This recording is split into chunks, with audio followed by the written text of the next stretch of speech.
According to the United Nations, there are 195 countries in the world, though depending on your perspective, some might argue the number is even higher. Each nation carries its own rich history, culture, achievements, and defining traits that set it apart. And with that in mind, we've gathered 100 of the most fascinating and random facts from countries across the globe, since anything less wouldn't even begin to scratch the surface. Let's dive in. It's a long one. Number 1. Afghanistan is home to the world's oldest oil paintings. The Bamiyan Valley, set in Afghanistan's central highlands northwest of Kabul in the Hindu Kush Mountains, is one of the country's most significant historical and cultural sites. Its location along the Silk Road allowed the valley and its cities to thrive between the 1st and 13th centuries, and under the Kushan and later empires, it also became a major center of Buddhism until the Islamic conquest in the 7th century. During their time in Bamiyan, Buddhist communities left behind some of their greatest works. Chief among them were 2 colossal Buddha statues carved into the cliffs in the 6th century, and were once the largest of their kind in the world, measuring 115 feet or 35 meters and 174 feet or 53 meters tall. Despite the region's later shift to Islam, the statues endured as symbols of national pride until the Taliban destroyed them in 2001. Though that loss was certainly devastating, a remarkable discovery emerged in the valley 7 years later. Among roughly 1,000 caves once used by Buddhist monks, many decorated with murals, scientists tested traces of paint and made an astonishing discovery. At least 12 of the caves contained pigments made with drying oils, likely from walnut and poppy seed, dating back to the 7th century, predating the inventor of oil paintings, Jan van Eyck, by about 900 years. Number 2. Algeria is the largest country in Africa. During the era of European colonization, many lands with long histories, established governments, and distinct cultural identities were completely upended. As European powers carved up Africa, local groups were often told, "This is your country, and these are your people," regardless of the realities shaped over thousands of years. One such territory was the Regency of Algiers, annexed by France in 1848 after centuries of a semi-independent tributary of the Ottoman Empire. Under French rule, Algeria's borders were drawn and fixed until locals rose up in the Algerian War and finally won independence in 1962. The newly formed nation emerged as the largest in Africa and the 10th largest in the world, spanning nearly 920,000 square miles, that's 2.4 million square kilometers. Yet, despite its vast size, Algeria ranks only 10th in Africa by population and doesn't even break the top 30 worldwide. The reason is stark. Roughly 90% of Algeria is covered by the Sahara Desert, one of the most inhospitable landscapes on Earth. As a result, most of its 47 million people live in the fertile coastal and mountainous regions of the north. Number 3. Argentina has a church for a soccer player. In much of the world, football, or soccer, is more than just a game. For many, it's a sacred tradition, even bordering on religion. And like any faith, football has its prophets. Diego Maradona, the legendary Argentinian footballer, was one of them. Over a 21-year career, he led Argentina to victory in the 1986 FIFA World Cup, secured multiple trophies with SSC Napoli, who later renamed their stadium in his honor, and in 2000 was named FIFA Player of the Century alongside Pelé. Recognizing his greatness and celebrating a national icon, 3 friends from Rosario, Argentina, founded the Iglesia Maradoniana, or Church of Maradona, in 1998, venerating the athlete as their god. Though often regarded as a parody faith, or at least a form of syncretism, the movement grew rapidly, amassing hundreds of thousands of followers worldwide. Most church activity takes place online, but congregations are occasionally held where members gather in Maradona jerseys bearing the number 10 or the stylized D10S, merging his number with Dios, the Spanish word for God. These meetings often involve reminiscing about football's golden days, but they have also featured rituals such as baptisms. The church even has its own set of 10 commandments, including directives like love football above all else, name your first son Diego. Number 4. Australia's entire population is smaller than Tokyo's. Much like Algeria, Australia is a vast yet sparsely populated country. Still, many don't realise just how empty it is, especially given its global prominence. Covering nearly 3 million square miles, that's 7.7 million square kilometers, Australia is the 6th largest nation in the world. But because so much of its land is arid, dry, and inhospitable, about 90% of its 27 million people live in and around coastal cities like Sydney and Melbourne. Despite its size, Australia doesn't even break the top 50 in terms of population. For perspective, the Tokyo metropolitan area alone has more than 38 million residents, easily outnumbering all of Australia, even though Japan as a whole is roughly 20 times smaller, and we're just talking about Tokyo's population. And when counting all of Oceania together, the population only just surpasses 40 million, making it the sparsest continent on Earth, second only to Antarctica, of course. Number 5. 80% of Australia's animals are unique to the country. While Australia hasn't always been the most hospitable place for humans, the continent is a haven for wildlife of every kind. Thanks to its isolation and unique climate, Australia followed a distinct evolutionary path, producing an extraordinary range of species found nowhere else on Earth. Roughly 70% of the birds in Australia are endemic, including the southern cassowary with its striking blue head, the laughing kookaburra, named the Bushman's alarm clock for its call, and the emu, which can sprint at speeds of about 30 miles per hour or 50 kilometers an hour. Of the more than 300 land-dwelling mammals in the country, around 90% are also unique to Australia. Many, like the kangaroo and the quokka, the internet's new favorite cute animal, are globally recognized. The same goes for the platypus, the world's only egg-laying mammal outside the echidna, and another species found exclusively in Australia. Equally renowned are the nation's reptiles, about 90% of which are endemic as well. In fact, across all categories, nearly 80% of Australia's wildlife is native. Number 6. In Australia, snakebite deaths are rare. While many of Australia's reptiles are unique to the country, including the Fitzroy River turtle, which can survive underwater for 21 days by breathing through its butt, its snakes, along with other venomous creatures, have become legendary worldwide. Australia is home to roughly... That turtle really breathes through its butt? Australia is now home to roughly 170 species of land snakes, about 100 of which are venomous.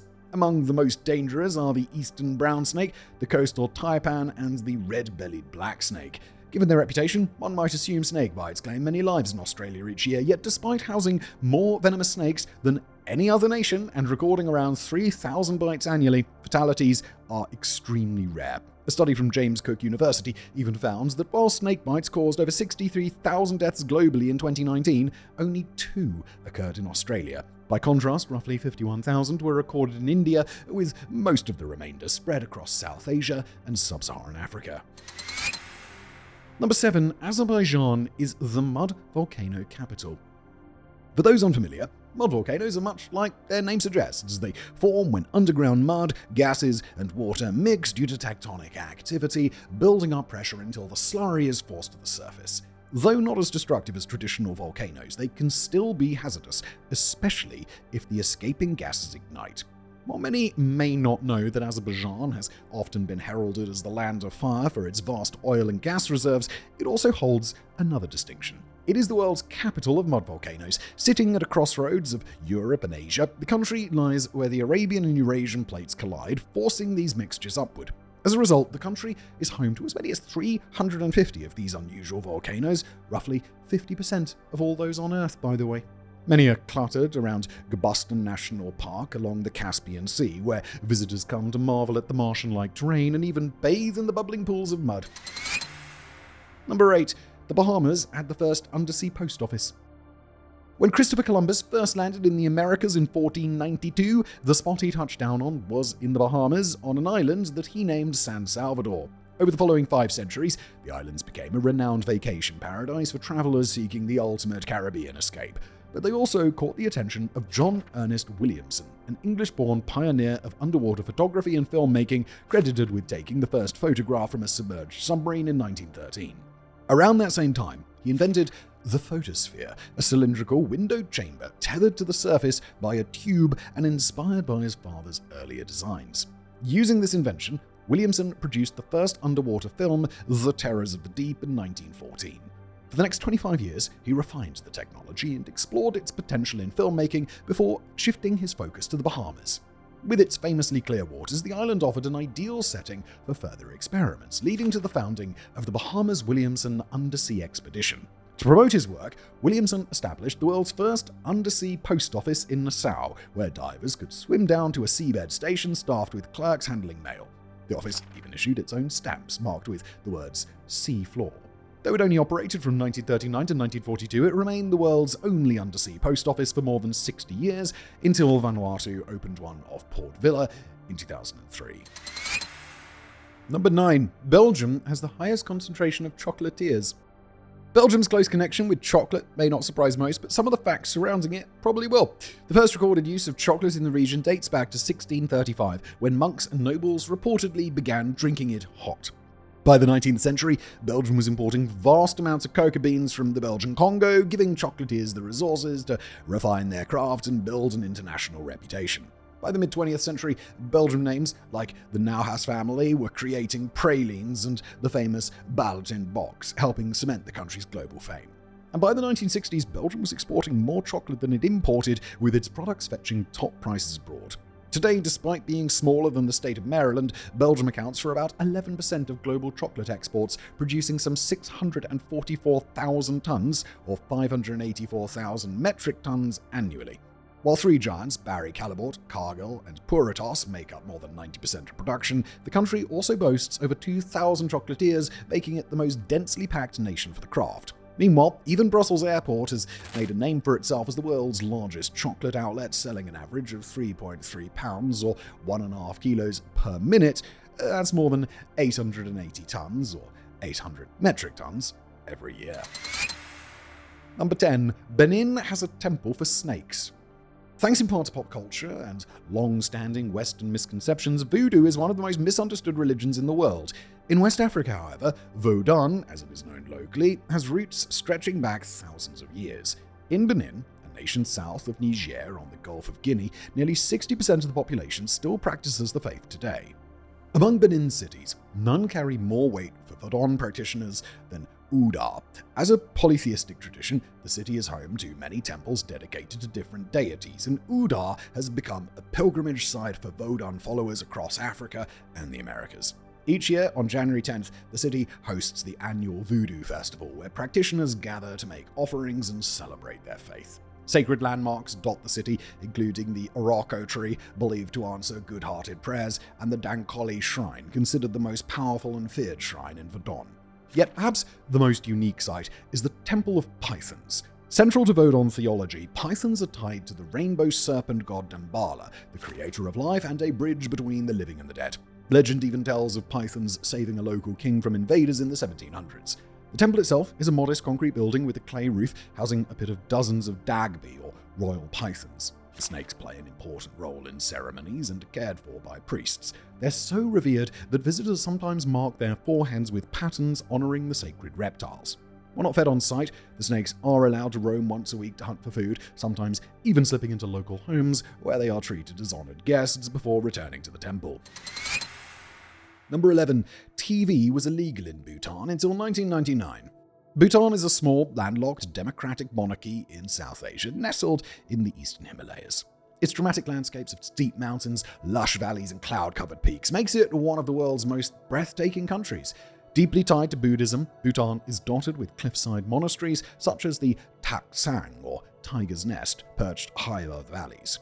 Because of this spiritual foundation, Bhutan emphasizes what it calls gross national happiness, or GNH, prioritizing the well-being of its people over economic output.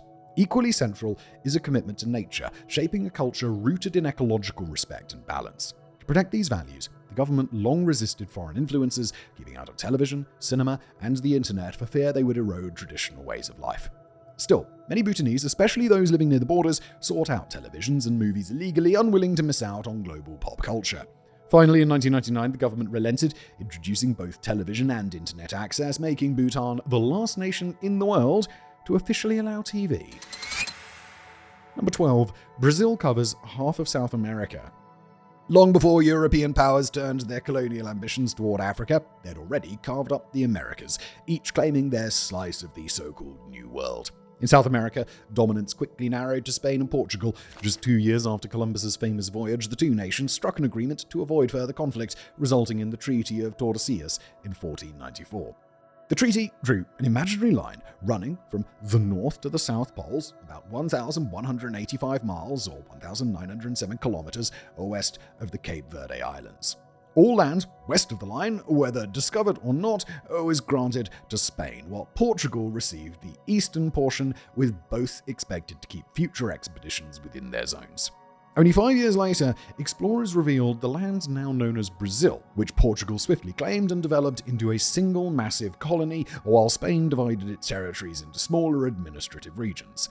By the 19th century, Brazil won independence from Portugal, and by this point its borders were already firmly established.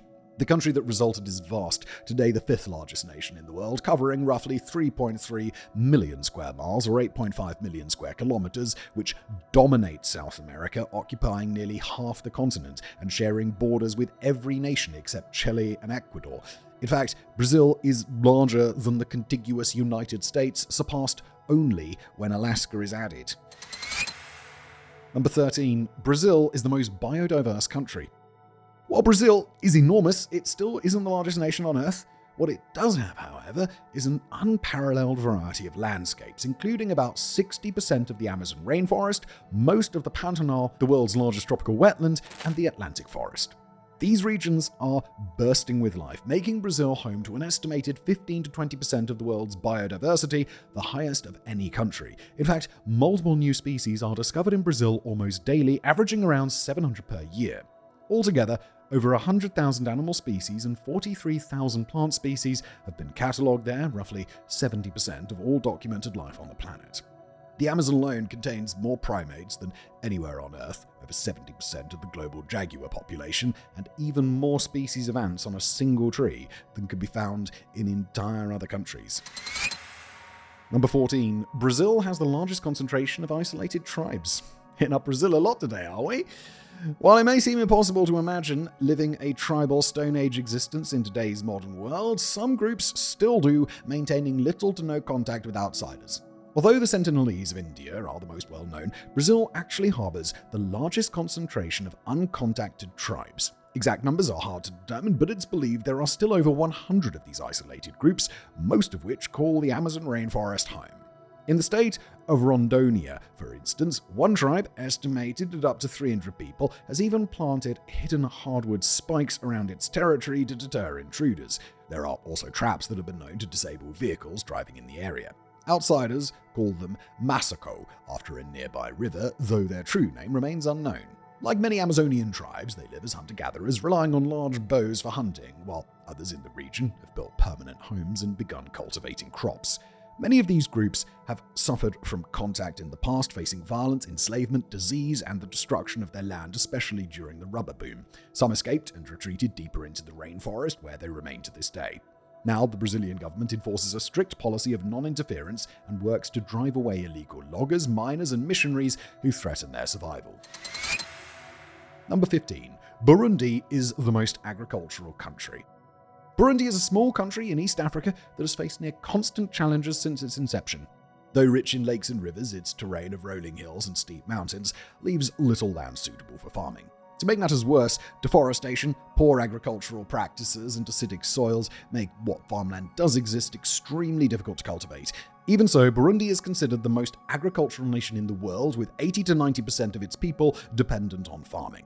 This has left the country with a very low urban population, as only about 12% live in cities, while the rest are spread across the countryside. Yet this reliance on agriculture has done little to ease hardship. Burundi consistently ranks among the poorest nations globally, with over half the population chronically food insecure and more than 75% living below the poverty line. Even families who manage good harvests often struggle, spending as much as 2/3 of their income on food. Number 16. Canada is home to over half the world's lakes. Most people looking at a globe know Canada is among the world's largest countries, second only to Russia and even larger than China and the United States. What is less known is that Canada contains more lakes than every other country combined. Of its 3.8 million square miles, or 9.9 million square kilometers, nearly 9% is covered by lakes. A study from McGill University even found that all of the lakes on Earth, measuring at least 0.1 square kilometers, 879,800, are in Canada. By comparison, Russia, the next closest, has just over 200,000. This abundance is largely due to glacial activity that carved out depressions later filled with water, though some, like Quebec's Manicouagan Reservoir, were created by meteor impacts. Altogether, Canada holds more than 2 million lakes, when including the smaller ones as well.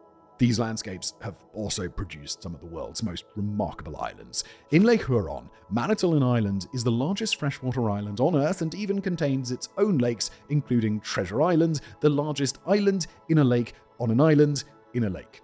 Even more mind-bending, Victoria Island in the Arctic archipelago contains the world's largest third-order island, an island in a lake on an island in a lake on an island. Number 17, Canada is the longest coastline and the longest border. Given its massive size, Canada is bordered by 3 oceans, namely the Arctic, Atlantic, and Pacific. This makes it the country with the longest coastline in the world by a huge margin. Altogether, its coastline stretches about 125,600 miles or 202,000 kilometers. For comparison, the next closest, Indonesia, has just 61,600 miles or 99,000 kilometers, less than half as much coastline as Canada. Just as remarkable is Canada's border with the United States, the longest international land border on Earth. It's often described as the longest undefended border, though that's a bit misleading since no other crossing comes close in length, and both countries still maintain law enforcement from Border Patrol to the Royal Canadian Mounted Police. Regardless, the US-Canada border spans 5,525 miles or 8,892 kilometers, a distance nearly 1,300 miles or 2,100 kilometers longer than the Nile River. Number 18. Chile has the world's driest desert. Most people are likely aware that the driest desert on Earth is Antarctica, specifically the McMurdo Dry Valleys, where extreme cold prevents the air from holding moisture. But what about the driest non-polar desert? Well, that distinction belongs to the Atacama Desert, stretching along the Pacific coast of South America, primarily in Chile's Antofagasta region. Despite its near-coastal setting and altitudes ranging from 10,000 to 20,000 feet or 3,000 to 6,100 meters, the Atacama is considered an absolute or hyper-arid desert, a dryness caused by a few different factors. The Chilean coastal range to the west and the Andes Mountains to the east block incoming moisture, while cold ocean currents create a temperature inversion where warm air traps cooler air below, further limiting rainfall. The result is one of the harshest climates on Earth. Some areas average just 0 to 0.2 inches or 0 to 5 millimeters of precipitation a year, and several weather stations have never recorded rainfall at all. In fact, it's believed that from the late 1500s until the 1970s, the Atacama went more than 400 years without any significant precipitation. Number 19. China only has one time zone. When discussing the world's largest countries, China is always part of the conversation, ranking just below the United States. It spans nearly 3.7 million square miles, that's 9.6 million square kilometers, and stretches across 5 geographical time zones encompassing nearly every type of terrain imaginable. Yet, despite this vast expanse, China officially only uses one time zone, Beijing time, set at Coordinated Universal Time UTC+8. The policy was adopted in 1949, shortly after the founding of the People's Republic of China, as a way to unify the nation under the new communist regime and centralize authority around Beijing. On paper, the system simplifies life. Public transportation, businesses, and government offices all operate on the same schedule. In practice, however, not everyone benefits. In the country's far west, for example, the sun may not rise until well after 9 a.m., and sunsets often come long after clocks say it should be night, creating a daily rhythm that feels out of sync with reality. Number 20. China is the bridge capital. Among China's diverse landscapes are the dramatic karst mountains of Yunnan and Guizhou, marked by sheer limestone cliffs, winding valleys, and countless deep ravines. Far to the south, the Greater Bay Area, a sprawling megalopolis of 9 cities and 2 special administrative regions, is divided by the Pearl River Delta as it flows into the South China Sea. These natural barriers have made bridges an essential part of life across the country. While exact figures are hard to confirm, most estimates suggest China is close to, if not over, 1 million bridges, more than any other nation on Earth. Some of these crossings are nothing short of record-breaking. The Dugay Bridge, for example, soars so high above its valley that the Empire State Building could fit comfortably between the deck and the ground below. Even more staggering is the Hong Kong-Zhuhai-Macau Bridge, the world's longest sea crossing, which combines over- and undersea sections to link key cities of the Greater Bay Area. Beyond the headline-grabbing structures, China is also home to thousands of striking designs, glass-bottomed walkways suspended over gorges, and countless others that blend engineering with the surrounding landscapes. Number 21, millions of Chinese live in caves. Along with it, really? Along with this vast landmass, China is also home to one of the world's largest populations, over 1.4 billion people, second only to India. While many reside in bustling urban centers like Hong Kong, millions still embrace a more rural lifestyle. Among them, roughly 40 million live in traditional yaodongs, or cave dwellings. Though the term may conjure images of primitive shelters, many of China's yaodongs are far more refined, coming in a variety of styles and are often equipped with modern comforts. In Yunnan, for example, many yaodongs are sunken into the earth about 20 to 23 feet or 6 to 7 meters, centered by open courtyards that look up into the sky. These homes typically include electricity and other amenities. Fancy, with families often occupying several interconnected caves. Between 1935 and 1948, they even served as Mao Zedong's base of operations before founding the People's Republic. In Shaanxi, however, yaodongs take a different form, carved directly into cliff faces. The most striking example is the hillside village of Lijiashan, perched over the Yellow River, where nearby the entire community lives in cave homes adorned with stone facades, arched doorways, and windows overlooking the sweeping valleys below. Number 22. Cuba's largest export is doctors. Well, thought it would be cigars. In 1962, tensions between the United States and Cuba reached their peak, with Washington imposing a sweeping embargo that would shape Cuba's economic future for decades, regardless of who held power. This has often led outsiders to picture Cuba as a nation of total isolation, widespread poverty, and poor infrastructure, something akin to North Korea. Yet the reality is more nuanced. While it's true that roughly 90% of Cubans do live in poverty, the country has built one of the most robust educational systems in the world, particularly when it comes to medicine. Cuba boasts a literacy rate of about 100%, one of the few nations able to claim such a distinction. Education at all levels is provided free of charge, and teachers undergo extensive training, with many students ultimately pursuing careers in healthcare. As a result, Cuba has the highest doctor-to-population ratio in the world, with about 9.4 physicians per 1,000 people, which is roughly 0.9% of its population. By comparison, only about 0.3% of Americans enter the same profession. Although Cuba's most famous export is rolled tobacco, worth more than $350 million in 2021, its greatest export by far is medical expertise. At its peak in 2018, Cuba deployed around 50,000 doctors to 67 countries, generating an estimated $11 billion annually. While those numbers have dipped somewhat in recent years, Cuba still holds the title of world's leading exporter of doctors. Number 23. The Czech Republic is the castle capital. That's where I live. There are a lot of castles here. While Wales is often said to have the highest density of castles in the world, another fact I didn't know, the title actually belongs to the Czech Republic. Positioned at the heart of Europe, the region has faced centuries of conflict and shifting borders, creating a constant demand for fortifications. Though the country covers only 30,000 square miles or 79,000 square kilometers, it is home to nearly 3,000 castles and chateaux, earning it the true reputation as the world's castle capital. The most famous of these is Prague Castle, very close to where I live, a UNESCO World Heritage Site considered the largest castle complex on Earth. Spanning nearly 750,000 square feet or 70,000 square meters, it has served as the seat of power for kings, emperors, and presidents for more than a millennium. Today it remains the residence of the Czech president and the guardian of the premium crown jewels. With its skyline dominated by spires and towers, Prague itself is affectionately known as the City of 100 Spires. Local knowledge here. There's definitely more than 100. Beyond the capital, the Czech Republic boasts castles that showcase a spectrum of architectural styles and eras.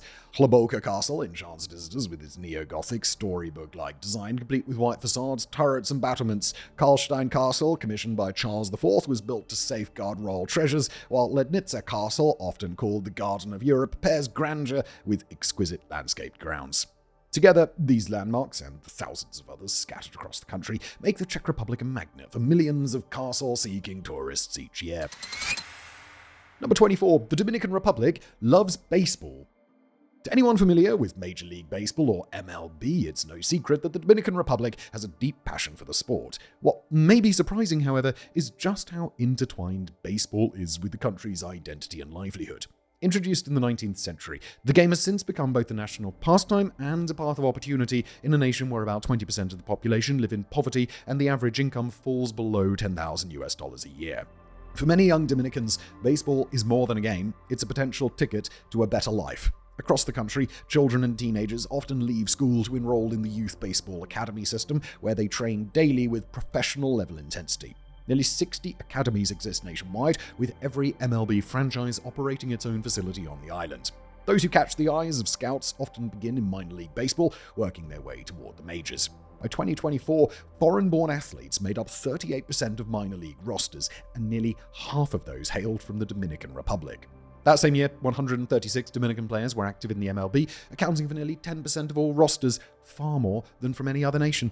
With the league's average salary surpassing $5 million annually in 2025, it's easy to see why so many Dominican families place their hopes in baseball's glove.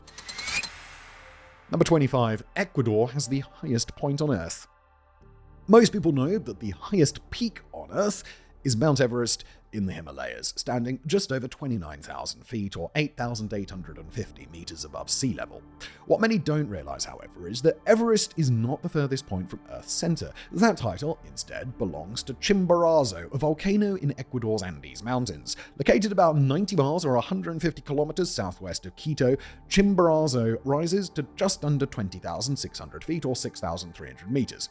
Far shorter than Everest, and not even among the top 100 tallest mountains in the world. In fact, it only ranks as 37th highest in the Andes themselves. What sets Chimborazo apart is its location near the equator. We often imagine that Earth is this perfect sphere. It's actually an oblate spheroid, though, bulging outward at the equator due to the planet's rotation. And because of this bulge, Chimborazo's summit sits about 3,967 miles or 6,384 kilometers from the Earth's center, roughly 2 kilometers further than Everest's peak, making it the true highest point on the planet in terms of distance from the core.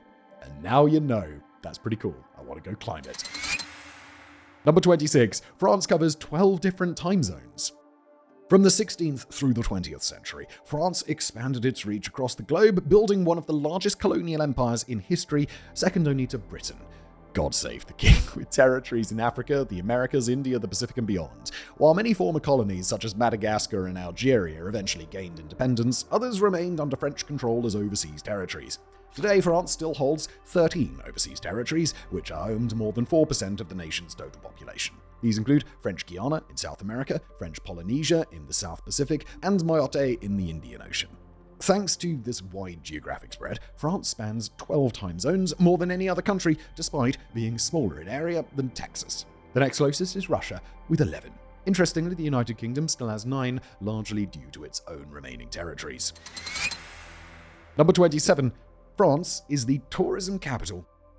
Even without its many overseas territories, France itself remains a historic, beautiful, and culturally rich nation brimming with attractions. Across the main country, also called Metropolitan France, travelers can find grand chateaux, medieval castles, ancient ruins, sprawling vineyards, and more. Meanwhile, in the capital city of Paris, thousands of iconic landmarks await, including the Eiffel Tower, the Louvre, Notre Dame Cathedral, and countless others. Together, they have helped France remain the most visited country in the world for over 30 years, drawing in a record 102 million tourists in 2024, a number boosted by the Paris Olympics that same year. Surprisingly, though, none of these famed sites hold the title of France's most visited attraction. That honor goes to Disneyland Paris, which has kept the crown since its opening in 1992, according to the company. In 2023, Disneyland Park alone welcomed over 10.4 million visitors, with the adjacent Walt Disney Studios park pushing the combined total to 16.1 million. For comparison, the Louvre received 8.9 million visitors that year, while Rome's Colosseum saw around 12 million. This makes Disneyland Paris not only the most visited destination in France, but the most popular tourist attraction in the entirety of Europe. Number 28. Ghana has the world's largest artificial lake. Bauxite is a sedimentary rock composed primarily of aluminium hydroxide minerals, making it one of the world's chief sources of aluminium. It's especially abundant in the West African nation of Ghana, nestled along the Gulf of Guinea, where reserves are estimated at nearly 1 billion tons, or 900 million metric tons, you're welcome, the 7th largest in the world, despite Ghana being slightly smaller than the US state of Wyoming. However, refining aluminium from bauxite through electrolytic smelting requires enormous and continuous amounts of electricity. Recognizing both the global and domestic need for refined aluminium, the United States, United Kingdom, and World Bank jointly financed an ambitious project in the early 1960s to harness Ghana's Volta River for power. After 4 years of construction, the Akosombo Dam was completed, transforming the Volta River into Lake Volta. Spanning 3,283 square miles, or 8,500 square kilometers, it became the largest man-made lake in the world. The dam itself generates around 1,000 megawatts of electricity and supplied up to 85% of Ghana's power for decades until newer energy sources began to share the load. Number 29. Greenland can't join FIFA. To many, Greenland is regarded as the world's largest island, or at least the largest that isn't classified as a continent, despite having a population of just over 56,000 people. Yet this small population is remarkably active, participating in a variety of sports suited to its icy terrain, such as skiing, kayaking, and dog sledding. Like much of the world, however, one of Greenland's favourite pastimes is football. The Football Association of Greenland, or KAK, boasts roughly 5,500 registered players across 38 member clubs and dozens of local teams, an impressive figure that represents nearly 10% of the entire nation.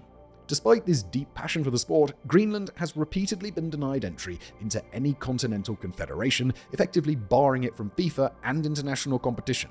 While it's easy to joke that the problem lies in a lack of playable fields, since about 80% of the island is covered in ice, the real issue is actually a lot more political. Geographically, Greenland belongs to North America, but politically, it remains an autonomous constituent country within the Kingdom of Denmark. So, while often viewed as a country, it's technically still a part of Denmark. FIFA requires all new members to first join a continental confederation.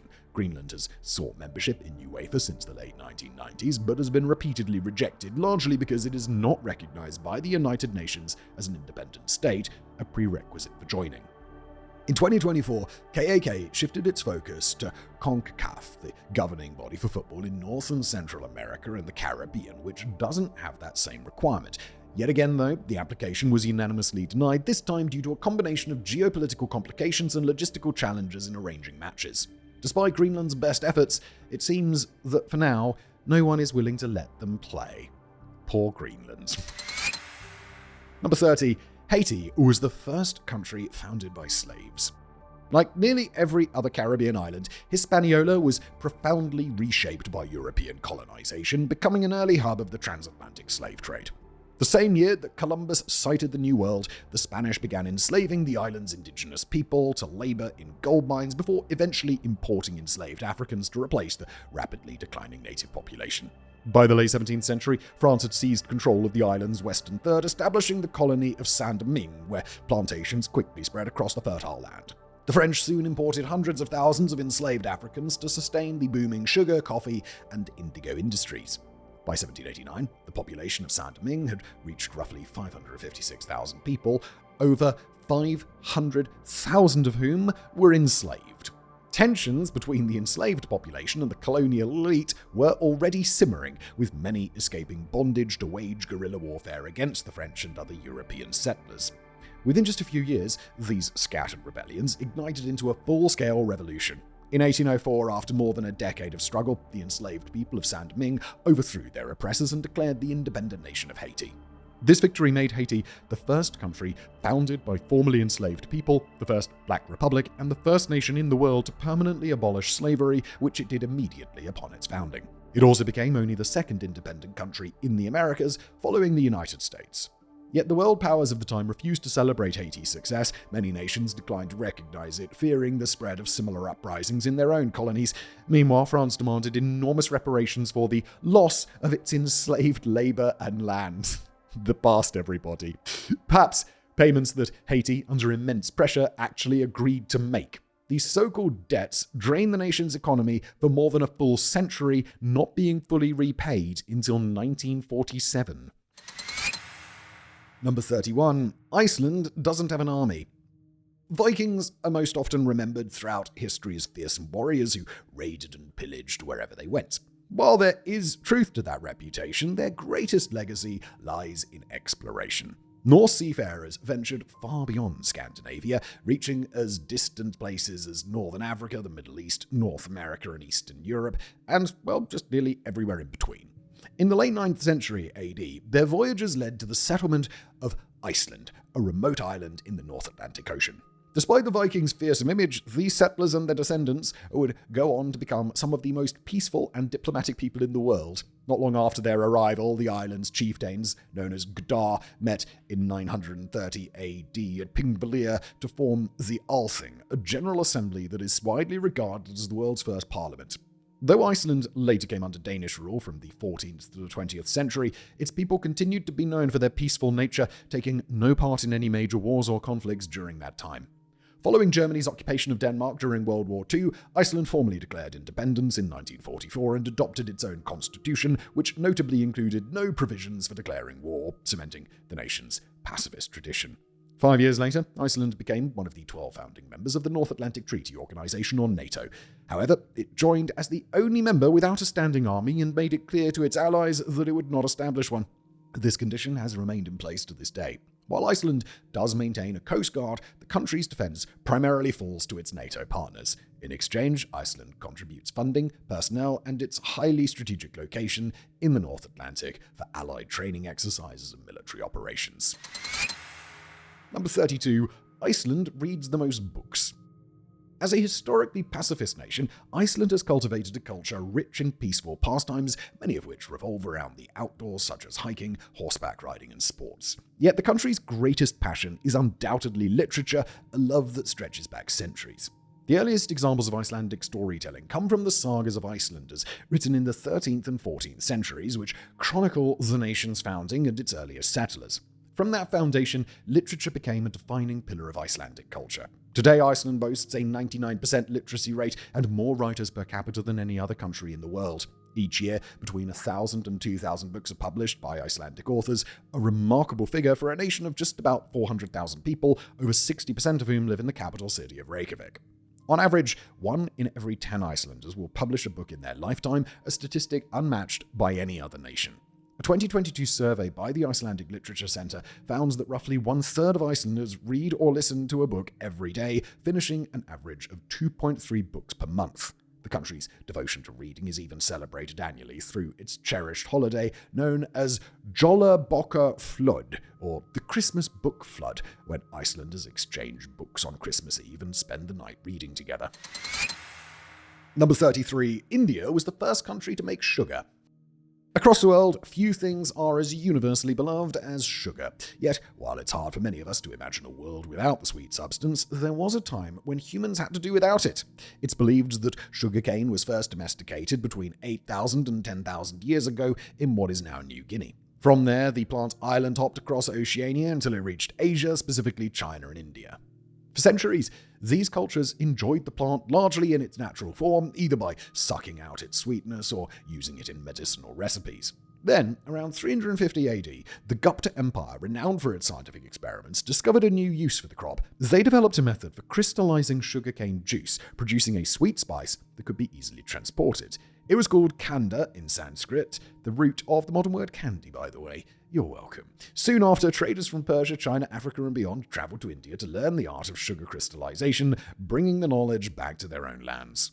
With the help of the Crusades, Europeans finally adopted what they called sweet salt in the 11th century AD and began using it themselves. Number 34. India has 1/3 of the world's cows. In India, roughly 80% of the population practices Hinduism, a religion that considers the cow a sacred animal, symbolizing motherhood, life, and selfless giving. As such, beef is not a commonly consumed meat in the country. Despite this, India is home to an enormous number of domesticated bovines, including cows, yaks, and water buffalo. In 2023, there were estimated to be 307 million bovines in India, about 33% of the global total. The next closest was Brazil, with just over 194 million. While beef consumption remains low, this vast population of bovines produced 234 tons, or 212 metric tons of milk during the 2024 to 2025 market year, accounting for 31% of global production. In addition, India is home to more than 5 million stray cows, by far the most of any country. In most places, male calves and animals unsuited for milk production are typically sold for slaughter, but India's religious reverence for cattle makes this practice uncommon. In the past, such animals were used to pull plows or perform other labor, but with the rise of mechanized farming, many farmers now rely on tractors instead.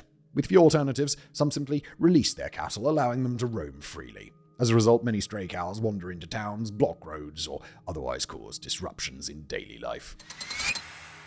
Number 35. India has the world's tallest statue.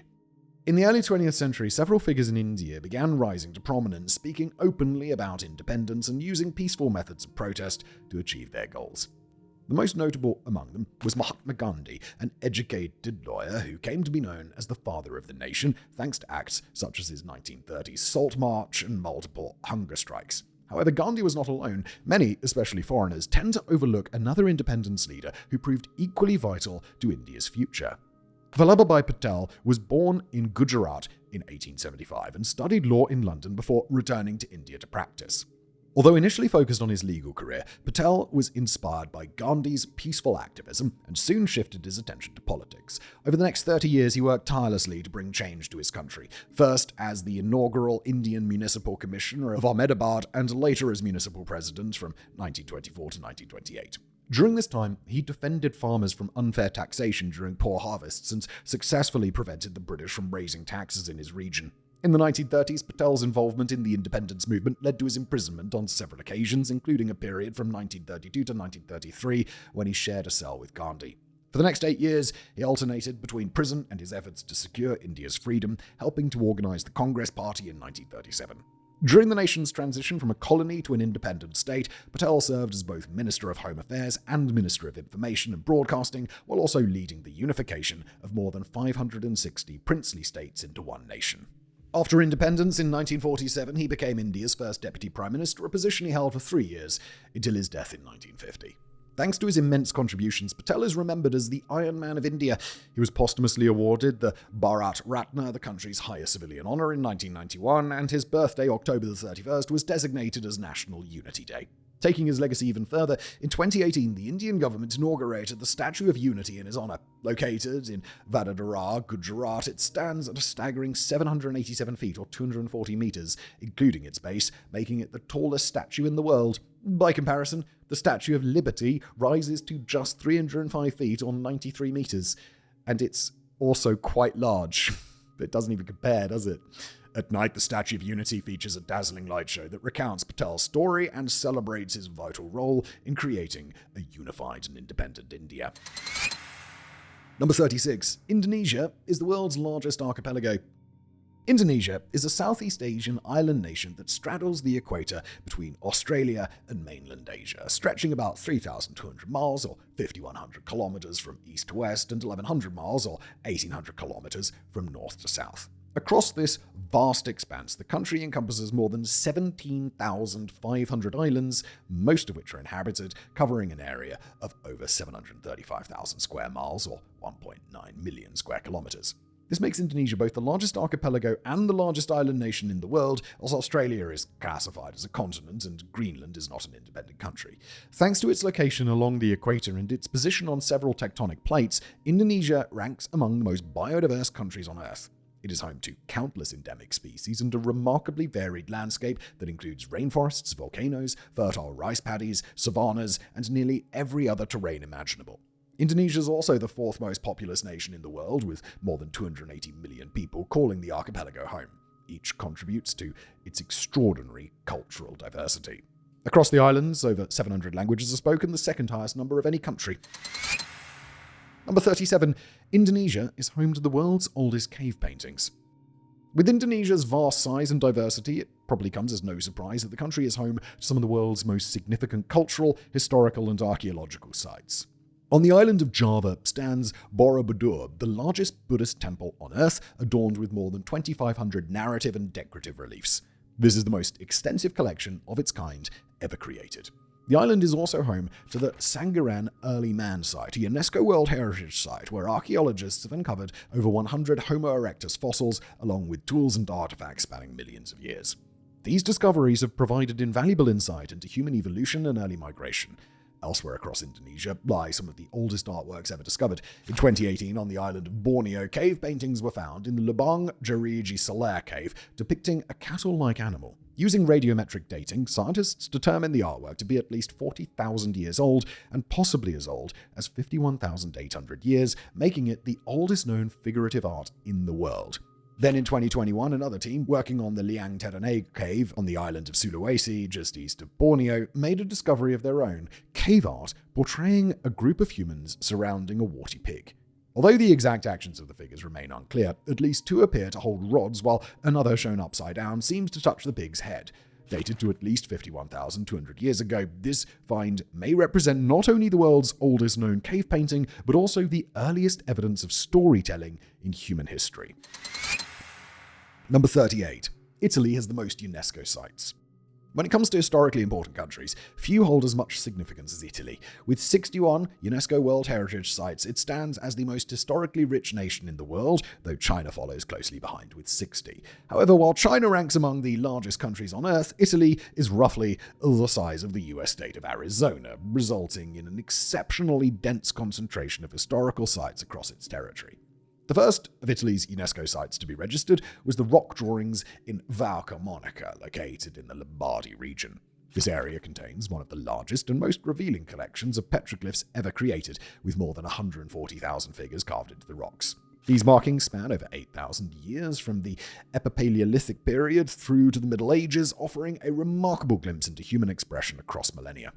Elsewhere throughout Italy, countless other sites tell the story of the nation's long and layered history. Places such as Pompeii and the historic center of Rome, home to landmarks like the Colosseum and the Pantheon, offer vivid insight into the grandeur of the Roman Empire. Others, like the early Christian monuments of Ravenna, highlight Italy's deep religious heritage, while entire city centers such as Florence, Venice, and Pienza are celebrated for their architecture and the Renaissance masters they spawned. Whether one's interests lie in art, history, or architecture, Italy offers a UNESCO World Heritage Site for just about everyone. Number 39. The Ivory Coast has the world's largest church. The Republic of Côte d'Ivoire, also known as the Ivory Coast, is a country in West Africa on the Gulf of Guinea, situated between Ghana and Liberia. Historically, the land was home to several independent states that spoke various languages of the Niger-Congo family. However, in the 19th century, the French established its borders and turned the Ivory Coast into a protectorate. In 1960, a tribal chief from Yamoussoukro named Félix Houphouët-Boigny led the country to independence and went on to rule for 33 years until his passing in 1993. While authoritarian rule, especially in post-colonial contexts, often ends in hardship, Boigny's leadership ushered in what many called the Ivorian miracle. He launched a thriving agricultural industry that fueled a period of remarkable economic growth. During this boom, in 1983, he decided to move the nation's capital from its largest city, Abidjan, to his hometown of Yamoussoukro, which had a population of only 500 people before independence. In the new capital, the president initiated a wave of construction, building homes, government offices, and most famously, the world's largest Christian church, financed from his own personal fortune. Known as the Basilica of Our Lady Peace, or the Yamoussoukro Basilica, it was built rapidly between 1986 and 1989. Modeled after St. Peter's Basilica in Vatican City, it features a grand dome surrounded by a colonnade shaped like a Latin cross. Covering an area of 323,000 square feet or 30,000 square meters, it remains the largest Christian church in the world, though St. Peter's still has a larger interior. The basilica can accommodate 18,000 worshippers inside, with space for roughly 300,000 more in the surrounding esplanade. Unfortunately, Boigny's vision for Yamoussoukro proved overly ambitious. The city never grew as he had hoped, and today it remains the administrative capital with a population of just over 200,000 people, while Abidjan continues to serve as the country's economic hub and largest city. The basilica, too, shares a similar fate. Despite its immense size and grandeur, it reportedly now only attracts 300 to 400 worshippers each week. Number 40. Japan is home to 20% of the world's major earthquakes. While Japan is often viewed as a relatively small country, it actually encompasses more than 14,000 islands spread across an area of 146,000 square miles or 378,000 square kilometers. That's roughly the size of Montana, making it the fourth largest island nation in the world. However, its location at the convergence of four tectonic plates, combined with its position along the Pacific Rim of Fire, an area known for intense seismic and volcanic activity, makes Japan one of the most geologically active places on Earth. The country is home to 118 Holocene volcanoes, the second highest number of any nation, and experiences more earthquakes annually than almost anywhere else. In fact, Japan records an average of 2 to 3 earthquakes every single day, with estimates placing the annual total at about 1,500 tremors that are strong enough to be felt. Yet these are only a fraction of the true number. In reality, as many as 5,000 earthquakes occur each year across the archipelago, ranging in intensity from 0 on the JMA seismic intensity scale, which is too weak to be noticed, to the maximum level of 7. The latter represents devastating events such as the January 1st, 2024 Noto earthquake, which caused widespread destruction, fires, and tsunamis. In 2024 alone, Japan experienced 1,563 earthquakes, measuring at least magnitude 4, the third highest total in the world, only behind the far larger nations of Russia and Indonesia. Number 41. One tribe in Kenya produces better runners than most countries. To anyone even remotely familiar with the Olympics, marathons, or long-distance running in general, it's common knowledge that many of the world's best runners come from Africa, particularly from Ethiopia and Kenya. What many may not realize, however, is that a large share of Kenya's elite runners hail from a single tribal group, the Kalenjin, who make up only 13% of the country's total population. The Kalenjin live in Kenya's Great Rift Valley, one of the most extensive rift systems on Earth and a true natural wonder. There are people accustomed to living and training at high altitudes, with much of the region sitting between 5,000 and 9,000 feet, that's 1,500 to 2,700 meters above sea level. Their diets tend to be simple and healthy, with little exposure to processed foods. These factors, among others, are often credited for contributing to the Kalenjin's remarkable endurance and speed. Running is also deeply woven into their culture, with children often seen running long distances alongside adults, and many view the sport as both a source of pride and a pathway to success and recognition. Among the top Kalenjin female runners are Beatrice Chebet, a multi-medal winner who claimed victories at the 2024 Paris Olympics and holds several world records, and Vivian Cheriot, who earned medals in 4 separate Olympic Games. On the men's side, many Kalenjin athletes have made history through their ongoing rivalry to break the world marathon record. In 2003, Paul Tergat set the mark at 2 hours, 4 minutes and 55 seconds during the Berlin Marathon. A decade later, William Kipsang surpassed him, cutting more than a minute and a half off the record. The following year, Dennis Kimetto, also at the Berlin Marathon, became the first to run a marathon in under 2 hours and 3 minutes. Just 4 years later, Eliud Kipchoge broke Kimetto's record, becoming the first to complete a marathon in under 2 hours and 2 minutes before surpassing his own record again. Then, in 2023, at the Chicago Marathon, Kelvin Kiptum ran an astonishing 2 hours and 35 seconds. They all hailed from the Kalenjin tribal group. Number 42. Kiribati is the only country in all 4 hemispheres. Kiribati is a remote island nation in the Pacific Ocean that straddles the equator around halfway between Australia and Hawaii, spanning roughly 1,800 miles or 2,900 kilometers across open water. Despite this vast reach, the country consists of just 33 islands, only 21 of which are inhabited, with a total land area of only 313 square miles or 811 square kilometers and a population of around 130,000. This makes Kiribati roughly 5 times smaller than the US state of Rhode Island. Yet despite its small size, Kiribati holds a unique distinction. It is the only country in the world that lies in all 4 hemispheres. Its islands are scattered across both sides of the equator and the 180th meridian, the former dividing the northern and southern hemispheres and the latter separating the eastern and western. Number 43. Ladonia's anthem is the sound of a stone on water. In the 1980s, Swedish artist Lars Vilks drew the ire of the government when he began building sculptures in the Kullaberg Nature Reserve in southern Sweden. Although construction on the reserve was strictly prohibited, Vilks went on to create a monumental 9-story sculpture that he named Nimis, made from more than 70 tons or 64 metric tons of driftwood, along with several other unauthorized works. After a decade of legal battles, Vilks finally declared that he had achieved permanent occupation of the land where his creation stood and announced its independence from Sweden. He named the 0.4 square mile or 1 square kilometer area Ladonia, envisioning it as a haven for free speech and artistic expression. Vilks immediately appointed himself as chancellor, and since he wasn't alone in this endeavor, established a government with 14 ministers and a handful of new citizens. Within a year, Ladonia had grown to 1,000 citizens, adopted a constitution, and held its first elections. Every 3 years, the citizens elect a president, while the Queen, mostly symbolic, remains a lifelong position. In 2019, the presidential role was replaced by that of a prime minister, a position currently held by Theresa Villeneuve of the United States, while Caroline I, also from the United States, serves as the elected queen. Despite having no permanent residence and existing entirely within Swedish territory, Ladonia now boasts around 30,000 citizens worldwide and even has its own national anthem. Often referred to as the bloop, the anthem consists of the simple sound of a stone being dropped into water. During official ceremonies and events, the anthem is performed live using the same minimalist method. Number 44. Laos' 4,000 islands are landlocked. Laos is a country in Southeast Asia, bordered by Vietnam to the east and Thailand to the west, known for its serene landscapes of lush green mountains, dramatic karst peaks, cascading waterfalls, and even an archipelago. What many may not realize, however, is that Laos is entirely landlocked, including the collection of islands.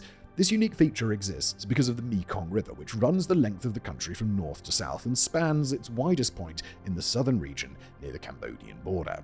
There, the river splits and meanders around patches of lands, forming an area known as the Siphan Don, or 4,000 Islands.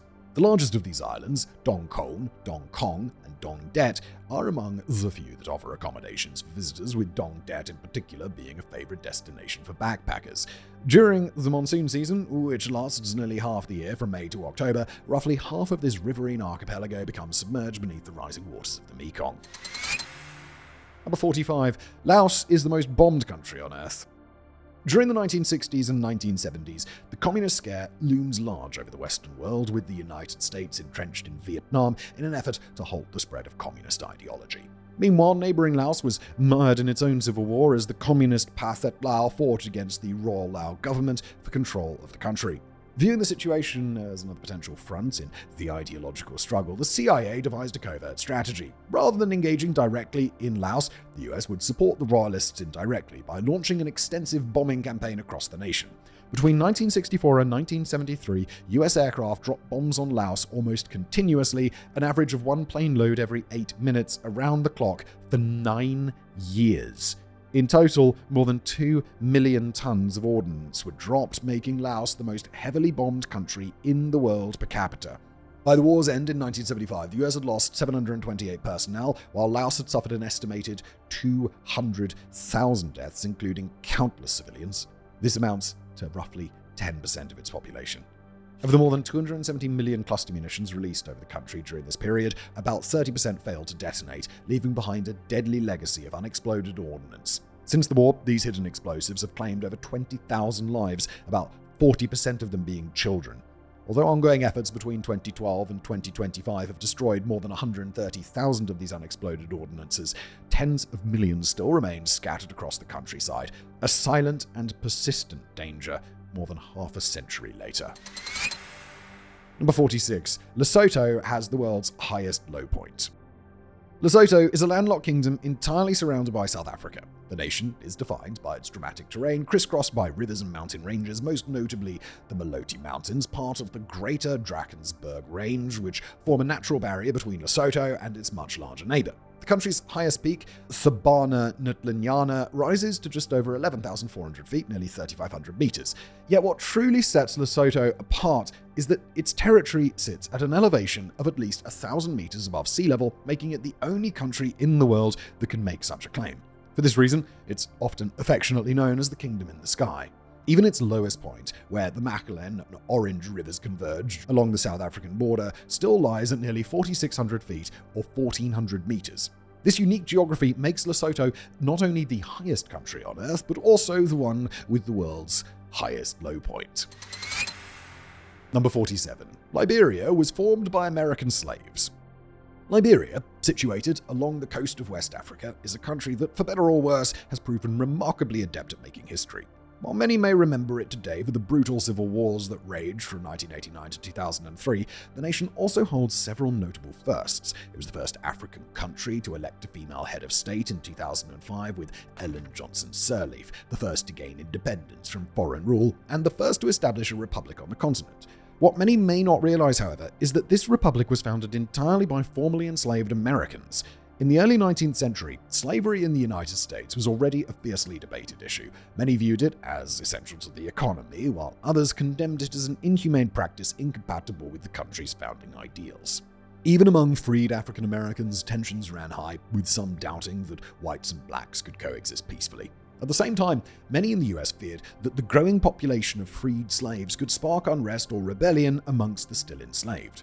To address these concerns, organizations, most notably the American Colonization Society, or ACS, founded Liberia in 1822 as an outpost for the relocation of freed African Americans. The settlement quickly developed into a colony and later a commonwealth. However, friction soon arose as European powers were frustrated by ACS's trade taxation, while the settlers were eager to free themselves from private oversight and the shadow of their enslaved past. Finally, on July 26, 1847, Liberia declared independence, becoming the first republic in Africa, one founded entirely by former slaves. Number 48. All of Liechtenstein can be hiked in hours. Liechtenstein is a landlocked country nestled in the European Alps, tucked between Austria and Switzerland. Despite having one of the highest GDPs per capita in the world, Liechtenstein is remarkably small, covering only 62 square miles or 160 square kilometers of land. Yet within this compact area lies some of Europe's most stunning scenery, featuring snow-capped mountains, the Rhine River Valley, and slopes blanketed in evergreen forests. The country is divided into 11 municipalities, each with its own attractions, such as the medieval Gutenberg Castle in Balsiers or the iconic castle in Vaduz, the capital, which serves as the prince's official residence. A dude who I've actually met crossing the nation is the Liechtenstein Trail, a hiking path inaugurated in 2019 that lets visitors experience the entire country at their own pace. Although Liechtenstein measures only about 15 miles, 24 kilometers from north to south, and just a few miles across, the trail passes through all 11 municipalities, spanning a total of 47 miles or 75 kilometers. Officially divided into 5 stages, it was designed for travelers to explore leisurely, allowing for a relaxed, multi-day journey. However, when taken directly, the trail requires only about 21 hours to complete, meaning that in less than a day, one could walk across the whole of Liechtenstein and all of its municipalities. Number 49. Malawi has the most diverse lake. Malawi, affectionately known as the warm heart of Africa, is a country in southeastern Africa, bordered on all sides by the larger nations of Mozambique, Zambia, and Tanzania. Though landlocked, Malawi is rich in rivers and lakes that sustain the roughly 80% of its population who are still dependent on agriculture. Covering about 20% of the nation's total area is Lake Malawi, one of Africa's Great Lakes and the 4th largest freshwater lake in the world. Within Lake Malawi live around 800 and by some estimates over 1,000 species of cichlids, a remarkably diverse family of fish celebrated for their vivid colors and popularity in aquariums. Of those found in the lake, approximately 99% are endemic, a result of its status as one of the world's oldest lakes, functioning as a closed ecosystem for millions of years. Much like Darwin's finches in Galapagos, this isolation spurred rapid, unique evolution among the fish, which researchers have studied for decades. As a result, Lake Malawi is considered the most biodiverse lake on Earth, home to more species of fish than anywhere else. Number 50. Mexico has the longest underwater cave system.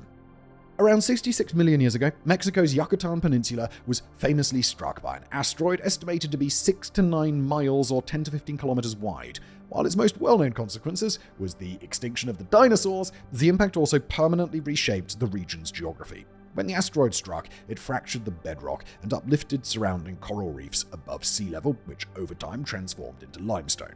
Gradually, acidic rainwater seeped through the ground, carving out sinkholes known as cenotes and eroding underground passages that were eventually filled with water. The result was the creation of some of the world's longest underwater cave systems, filled with striking geological formations and archaeological artifacts from ancient peoples spanning thousands of years, found alongside fossils of prehistoric megafauna, an extraordinary trove for researchers across various disciplines. In the 1980s, divers began exploring these submerged caves, venturing where no humans had been for millennia and meticulously mapping their findings.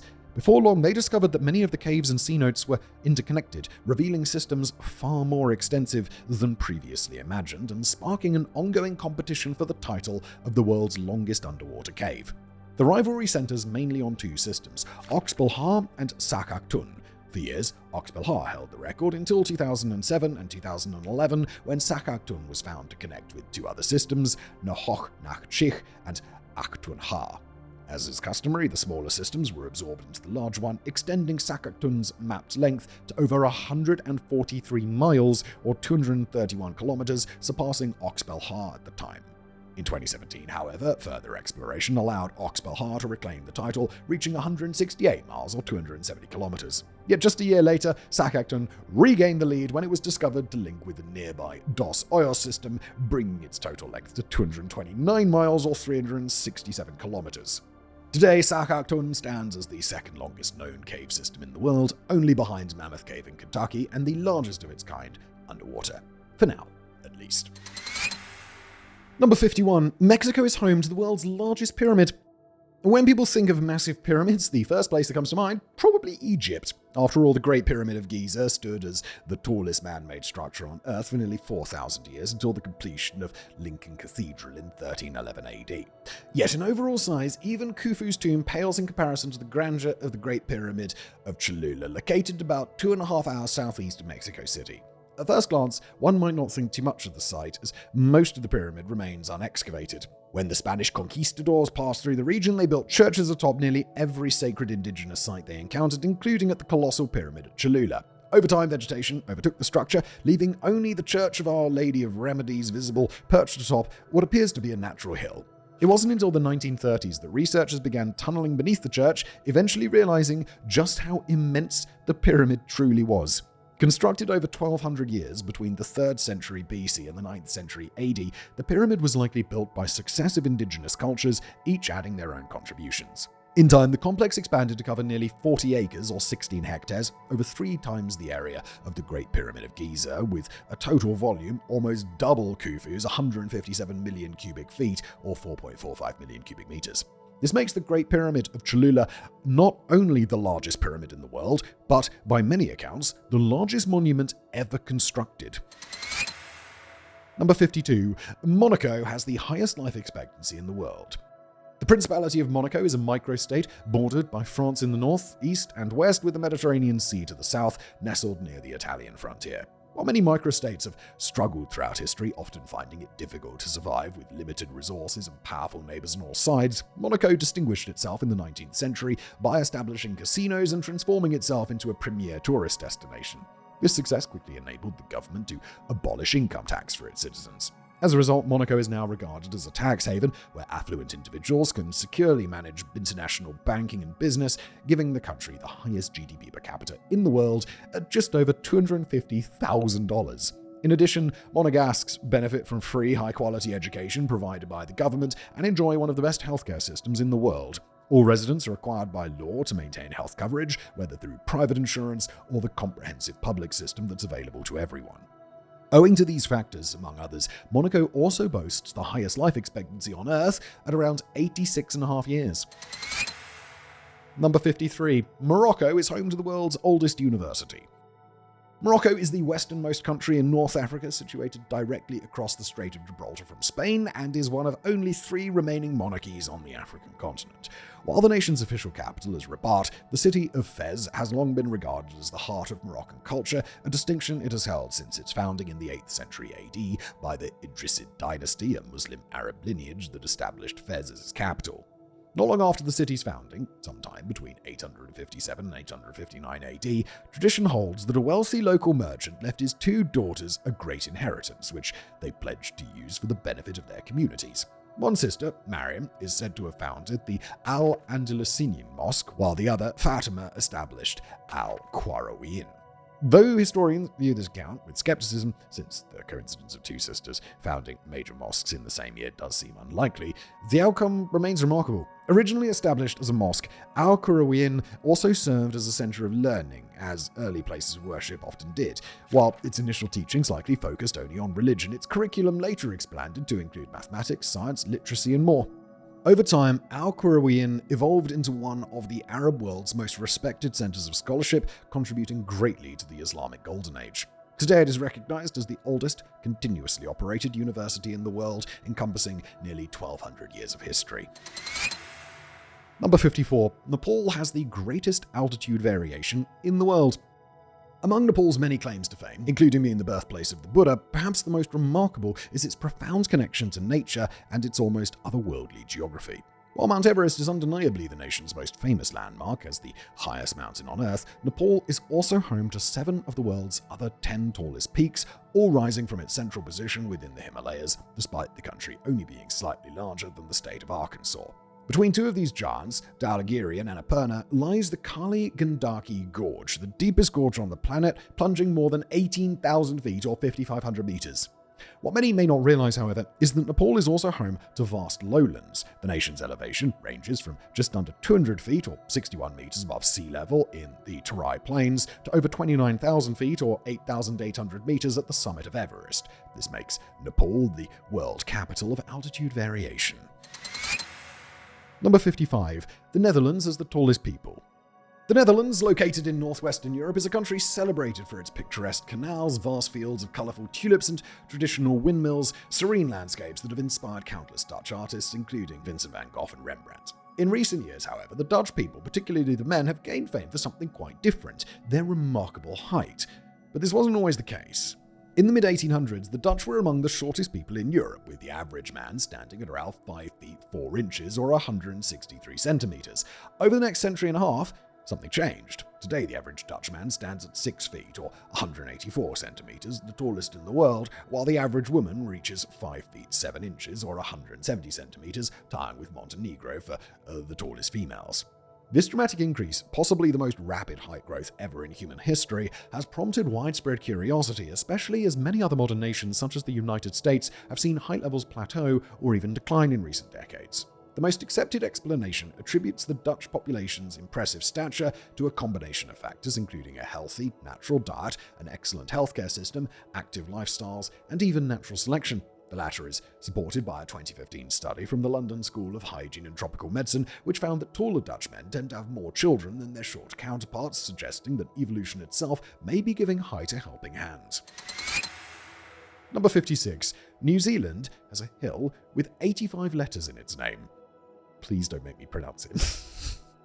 New Zealand is an island nation in the Pacific Ocean, southeast of Australia, made up of two main landmasses, North Island and South Island, along with more than 600 smaller islands. When the English began colonizing the area in the 19th century, as was often the case elsewhere, conflict arose between the settlers and the Maori, the indigenous Polynesian people who already called the islands home. As the English encountered new places, they frequently gave them blunt or humorous names, sometimes to describe what could be found there, or simply due to misunderstandings with the locals. Among the more unusual English name locales are Cannibal Bay in the Catlins and Piano Flat in central Otago. In the modern era, however, New Zealand has made great efforts to honour Maori culture, with the government restoring many traditional place names or assigning dual names in both Maori and English. One of the most challenging names for English speakers is a hill in Hawke's Bay near Porangahu, boasting an astonishing 85 letters. Its full name is shown on the screen now because I'm not even going to try and do that. And according to local tradition, the name translates to the place where Tamatea, the man with the big knees who slid, climbed, and swallowed mountains, known as Land Eater, played his flute to his loved one. Not exactly brief, is it? Number 57. New Zealand was the first to allow women to vote. Much like its approach to place names, New Zealand has long maintained a relatively progressive outlook on equal rights for its Maori citizens and other marginalized groups, especially compared to many nations that face similar challenges. In 1852, the New Zealand Constitution Act granted voting rights to all landowning men. Almost immediately, Maori representatives and advocates for women's rights objected, pushing for broader suffrage and fair representation in Parliament. Within 15 years, the Maori were allocated 4 parliamentary seats, though Wahine Maori, or Maori women, were not yet permitted to stand for them. Over the next 3 decades, the suffrage movement grew rapidly, led by figures such as Kate Shepherd and supported by trade unions and organisations like the Women's Christian Temperance Union New Zealand, WCTU. Wahine Maori were often at the forefront of this movement as well. From the 1880s through to the 1890s, these groups organised multiple petitions, each gaining more momentum than the last. By 1893, the petitions had gathered over 30,000 signatures, the largest in Australasian history, and too substantial for Parliament to ignore. That same year, the Electoral Act, 1893, was passed, granting all adult women in New Zealand the right to vote, the first nation in the world to do so. Within 2 months, nearly 110,000 women had registered to vote in that year's election. Today, women make up roughly half of New Zealand's parliament, a lasting testament to the country's pioneering commitment to equality. Number 58. New Zealand was once sued by Eminem. While New Zealand's history with the electoral process is largely progressive, earning it admiration around the world, it has also sparked some international controversy in recent years due to certain campaign choices. During the 2014 general election, the country's National Party ran a series of television advertisements featuring a song that many found strikingly similar to Eminem's track Lose Yourself. Among those who quickly took notice was 8 Mile Style, the publisher of much of Eminem's early work, which soon filed a copyright infringement lawsuit against the National Party in the High Court of Wellington in 2016. Party leaders argued that they had obtained the track legally from a third-party distributor of licensed sound-alike music known as beatbox music. However, after reviewing both pieces, the High Court ruled that the differences were minimal at best, and noting that it would be highly unlikely Eminem would have approved his music being used in a foreign political campaign. In the end, the court awarded 8 Mile Style $415,000 in damages, money that Eminem later announced would be donated to hurricane relief efforts. Number 59. Niger has the world's largest petroglyph. Niger is a landlocked country in West Africa, positioned along the Sahel, the transitional zone between the Sahara Desert and the Sudanian savanna. It is roughly 80% desert, yet still home to mountains, lakes, and stretches of savanna. The region was also a hub of early hominid activity, with stone tools discovered there dating back about 2.5 million years, as well as evidence of widespread human presence during the Green Sahara period. This era, which lasted from roughly 11,000 to 5,000 years ago, saw what is now desert transformed into fertile landscapes rich with lakes, vegetation, and wildlife such as giraffes, elephants, and hippos, species more commonly associated with Africa's greener regions. During this time, early inhabitants began carving images of their surroundings into stone, depicting the abundant wildlife and everyday life they observed.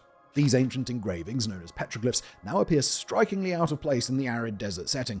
Among them, none are as remarkable as the Dabus giraffes, located in northeastern Niger, or where the Tenere Desert meets the Air Mountains. Created between 7,000 and 10,000 years ago, these 2 life-size carvings, one male, one female, stand side by side in extraordinary detail. The male measures over 18 feet or 5.5 meters tall, while the female is slightly smaller, roughly matching the average height of real giraffes. Though the precise significance of these animals to their creators remains unknown, the Dabus giraffes are the largest known petroglyphs in the world and stand as a lasting testament to early human artistry. Number 60. Nigeria is home to the twin capital of the world. Directly south of Niger lies Nigeria, the most populous country in Africa by a wide margin, with over 237 million people.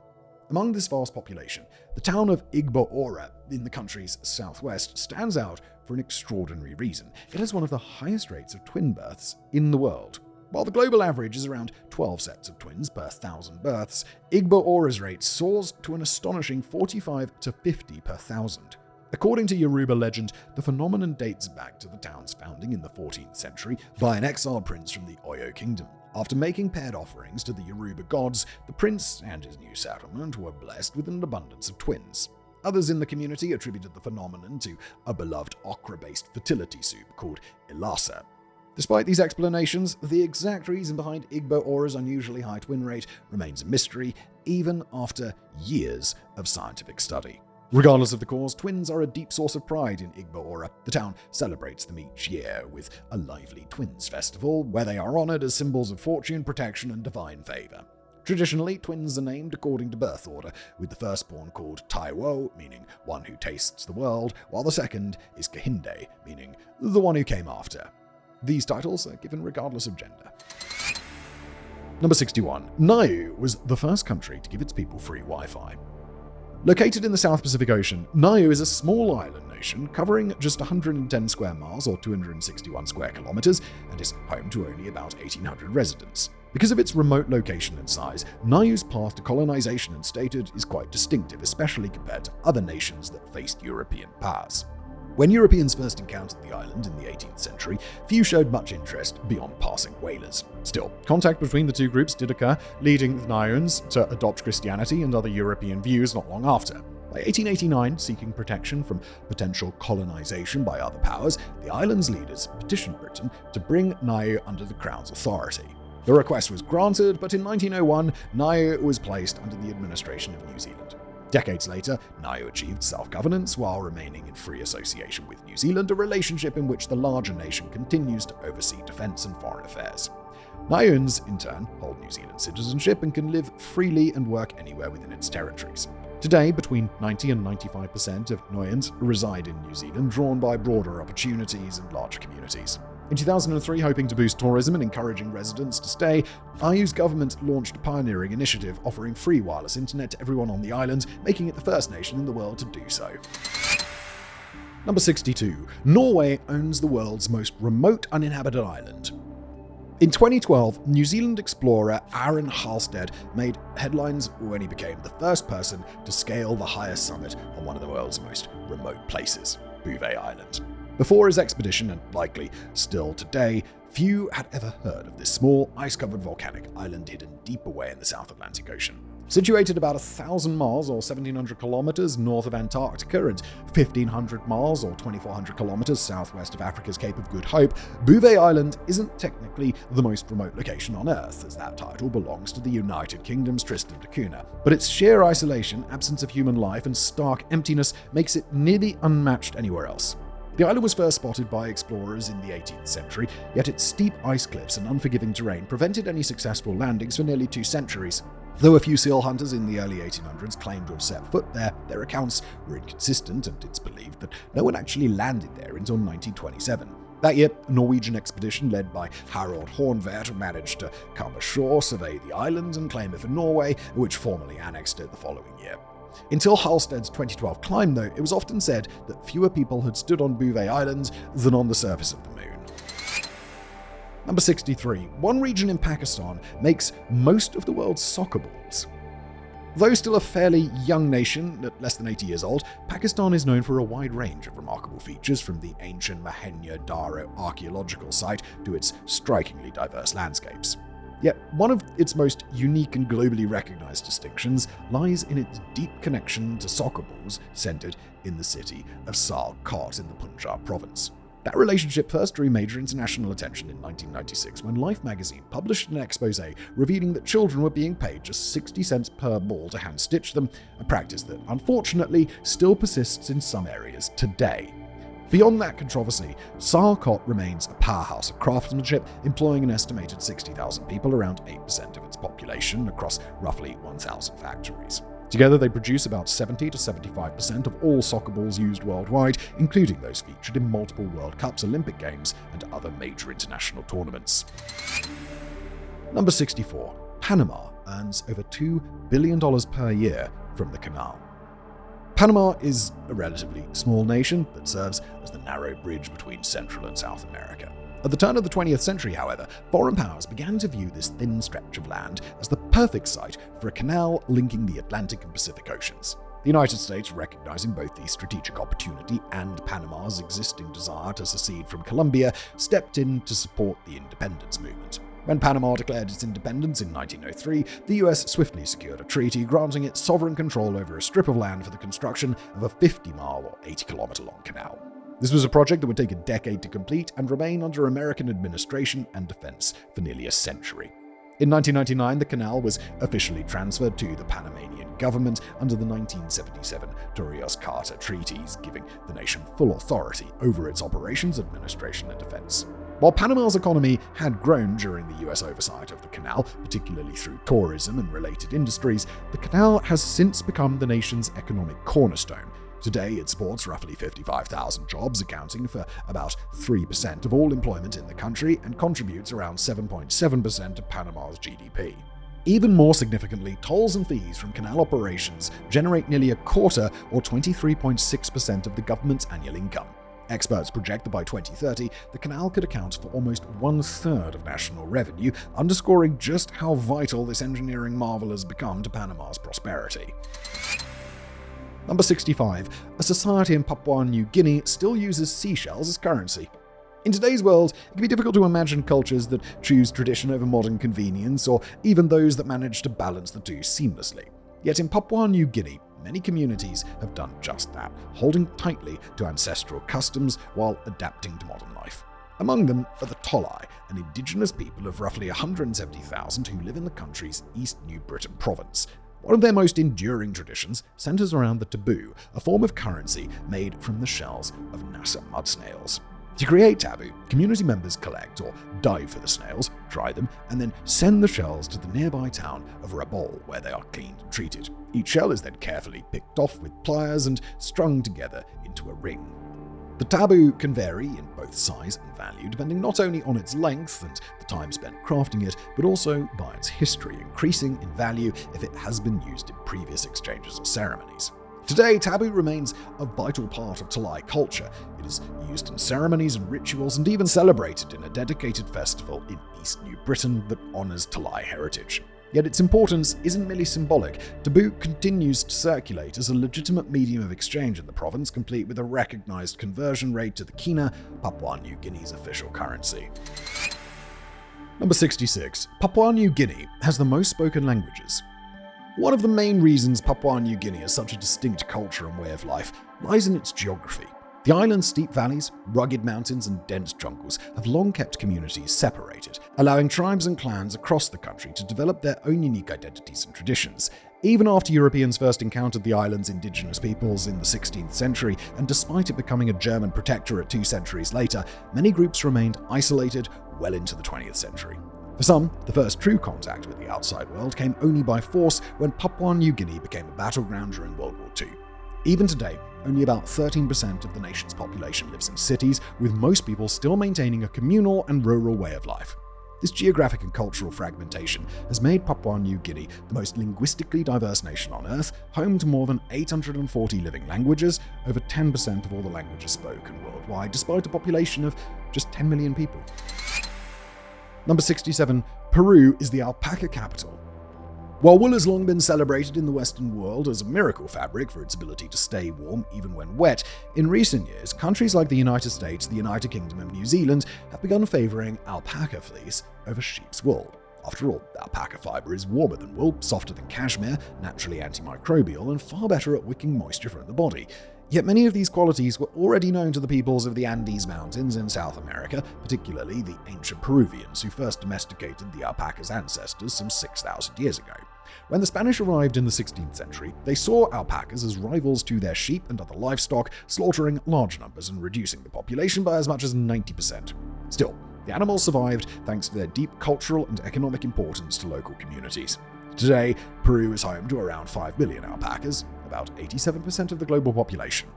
Across the country, more than 120,000 families continue to depend on the animals for their livelihoods, shearing and spinning their fleece into yarn. This work provides between 70 and 80% of the total annual income for alpaca farmers and generates roughly $200 million per year in sales. Number 68. Peru is the most butterfly diverse country. Even more remarkable than Peru's alpacas is the country's astounding biodiversity. Much like its neighbor to the east, Brazil, Peru encompasses a wide range of geographic zones, including stretches of the Amazon rainforest, the towering Andes Mountains, and a largely desert coastal region. This varied landscape has given rise to countless ecosystems, microclimates, and species of plants and animals found in few, if any, other places on Earth. Among these, none are quite as prolific or striking as Peru's butterflies. Of the roughly 17,000 known butterfly species worldwide, about 4,000 are found in Peru, with many more likely yet to be identified. While not all regions of the country are suited to their habitats, butterflies flourish wherever conditions allow. In areas such as Manu National Park, Madre de Dios, and Casco, thousands of species coexist, making them popular destinations for nature enthusiasts. Even at the archaeological site of Machu Picchu, best known for its ancient ruins, visitors are often surprised to find over 400 butterfly species sharing the mountaintop sanctuary. Number 69. The Philippines export the most nurses. On July 4, 1946, the Philippines officially gained independence from the United States and immediately sought ways to strengthen its economy, promote tourism, and stabilize the new nation. Recognizing the need to improve its healthcare system, the country began sending nurses and aspiring nurses abroad, primarily to gain advanced training that could later be brought back to the Philippines. By the 1960s, foreign countries had begun encouraging this trend, and Filipino nurses soon became a common presence throughout North America and the Middle East. Since then, more than 150,000 nurses have migrated to the United States alone, creating the very problem the Philippines initially hoped to prevent. Of the roughly 620,000 licensed Filipino nurses worldwide, about 316,000 reportedly work abroad in countries like Germany and the US, resulting in a major shortage of professionals at home. However, this doesn't mean these nurses haven't given back. It's estimated that as much as 10% of the Philippines' total GDP comes from remittances, money sent home by overseas workers, with nurses contributing around 25% of that amount, or roughly $8 billion annually. Thus, while the country faces a nursing shortage, it also exports more professionals in the field than any other nation on Earth. Number 70. Qatar is the flattest non-island country. While best known for its abundant natural gas reserves that have made it a wealthy modern nation, Qatar also boasts several other distinctions that set it apart, even among Arabian neighbors like the UAE and Saudi Arabia. One of the most unusual, however, is its terrain. Situated on a small peninsula of its own, Qatar is surrounded by the Persian Gulf to the north, east, and west, sharing a land border only with Saudi Arabia to the south. Although the capital city Doha is renowned for its architecture, blending futuristic designs with traditional regional styles, the rest of the country is largely characterized by flat, windblown desert. As a result, most of Qatar lies at sea level with minimal variation in elevation. The nation's highest point, a hill called Quran Abu al-Bol, rises just 338 feet or 103 meters above sea level, representing nearly the full range of altitude across the entire country. This makes Qatar the flattest non-island nation on Earth, surpassed only by places like the Maldives and the Marshall Islands. Number 71. Russia is only 2 miles away from the United States. While Russia may be the largest country on Earth by a wide margin, roughly 75% of its land remains uninhabited and more than 60% is covered by permafrost.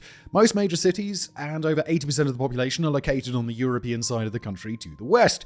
As a result, Russia is often perceived as being far from the United States, even further than nations like the UK or Italy.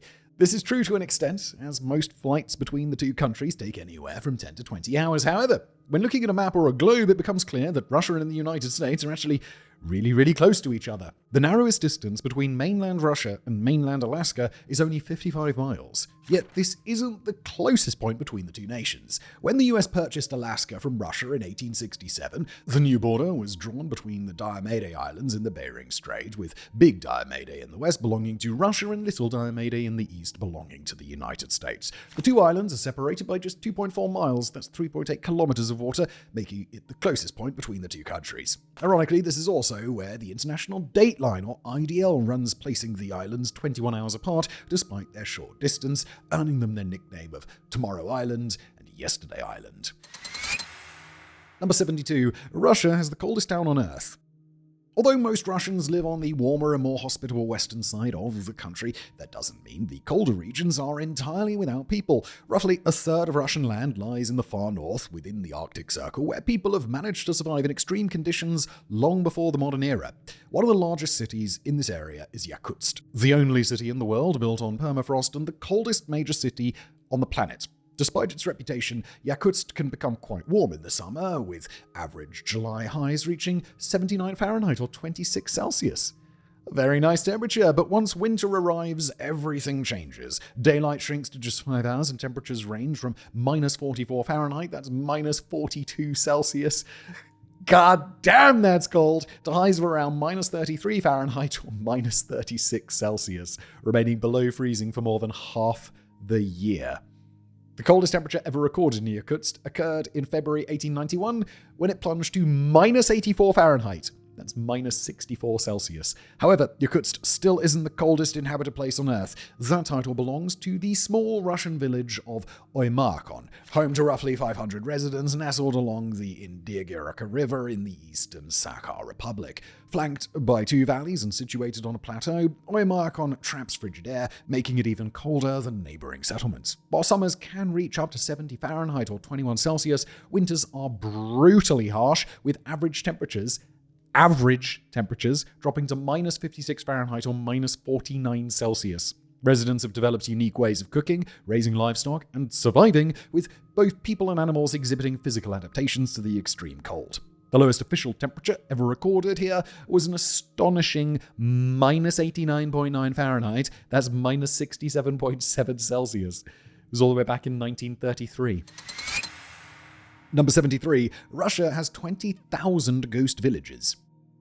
Around the world, ghost towns have long fascinated people. After all, there's something undeniably eerie about driving down an empty road surrounded by silent homes and shops completely devoid of life. More often than not, such places emerge after a sudden collapse in the local economy, like when a nearby mine is exhausted or through mass urbanization as residents move to cities in search of better opportunities.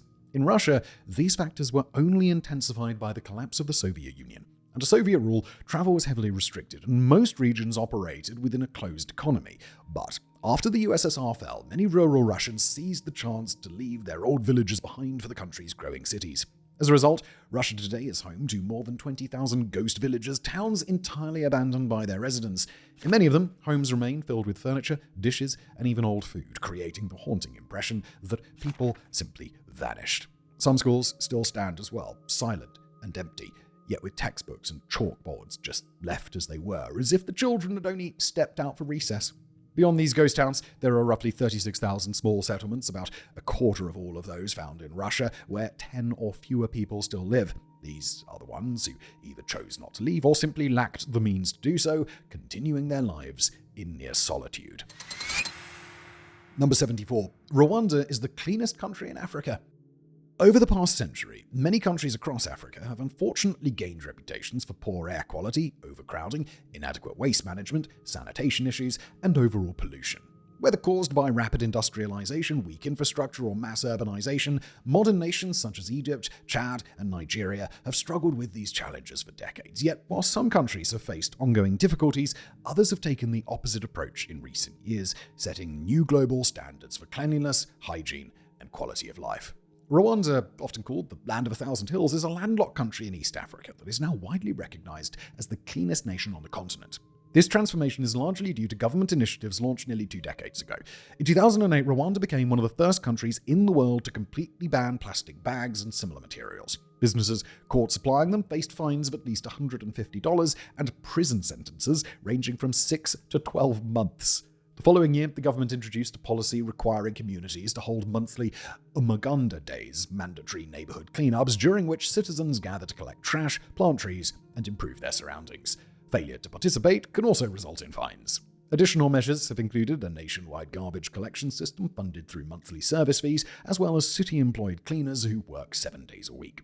Together, these efforts have helped transform the capital, Kigali, into not only the cleanest city in Africa, but also one of the cleanest in the world, often being compared to Singapore. Number 75. Rwanda has the most women in government. For many who lived through the 1990s, Rwanda's current cleanliness and high quality of life might come as a surprise. For years, the country was best known for the violent conflict between the Hutus and the Tutsis, culminating in the 1994 Rwandan genocide. Yet this tragic past, as devastating as it was, also helped shape the nation's future by making clear what kinds of systemic issues its new government needed to avoid. Under the 2003 constitution, political parties were banned from forming along ethnic lines, and a new gender quota was introduced, requiring that at least 30% of all seats in decision-making bodies be held by women.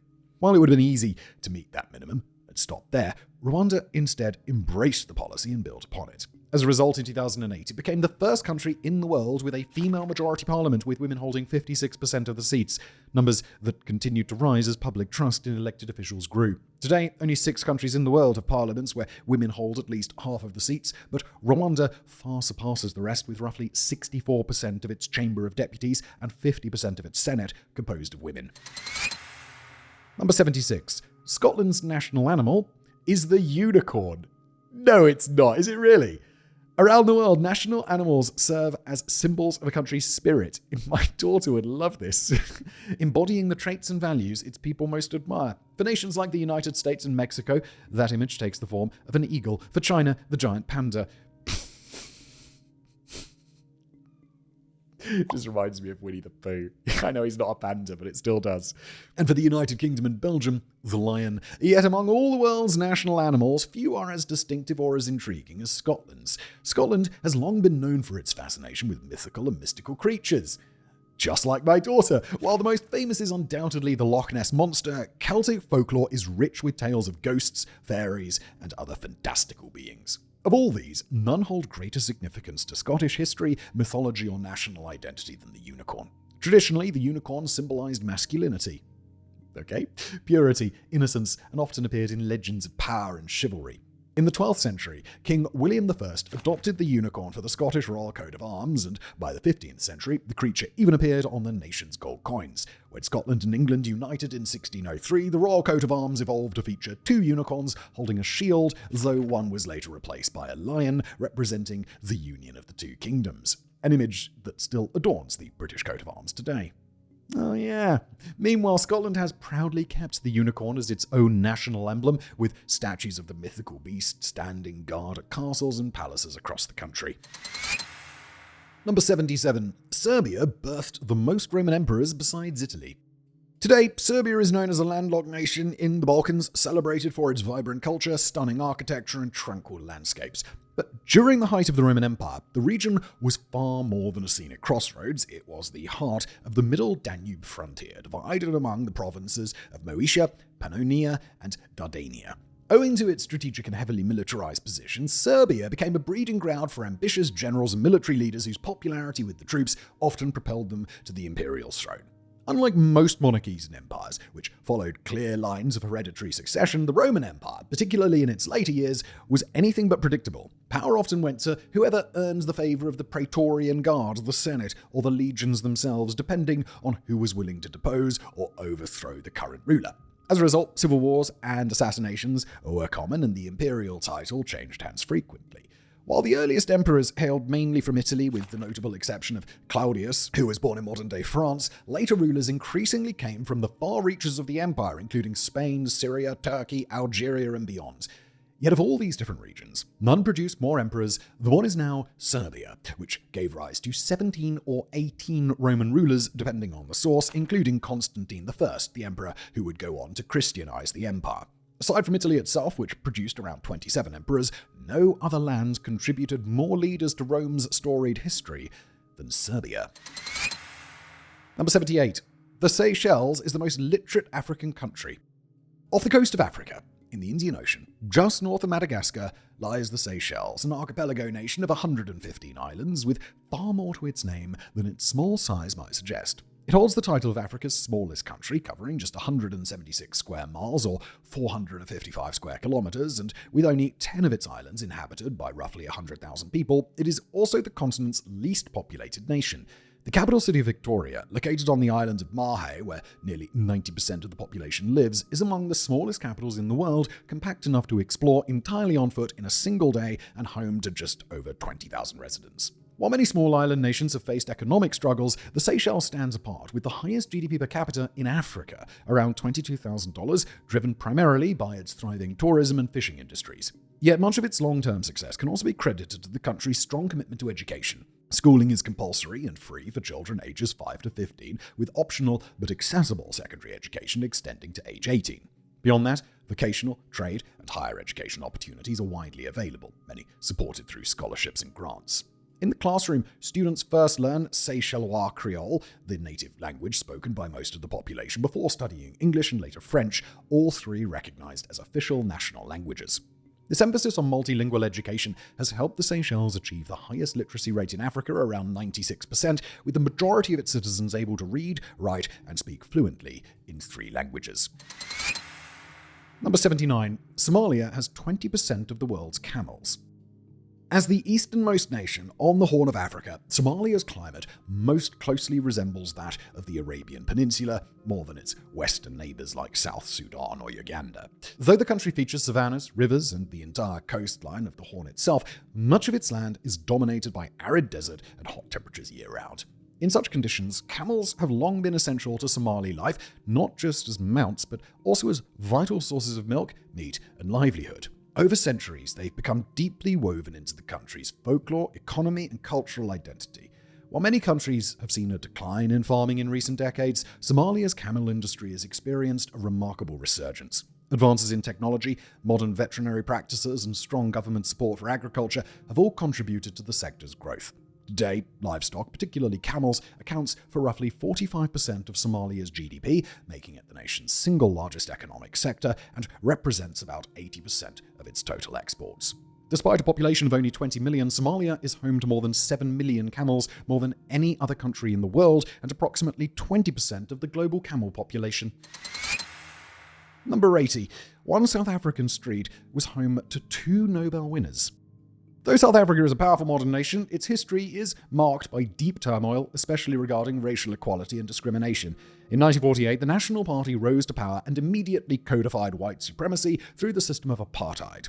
Under this regime, citizens were classified by race and those classifications dictated nearly every aspect of life, from economic opportunity to where people could live. Entire communities and townships were built to segregate people of color from white populations, most of them constructed hastily and with minimal infrastructure.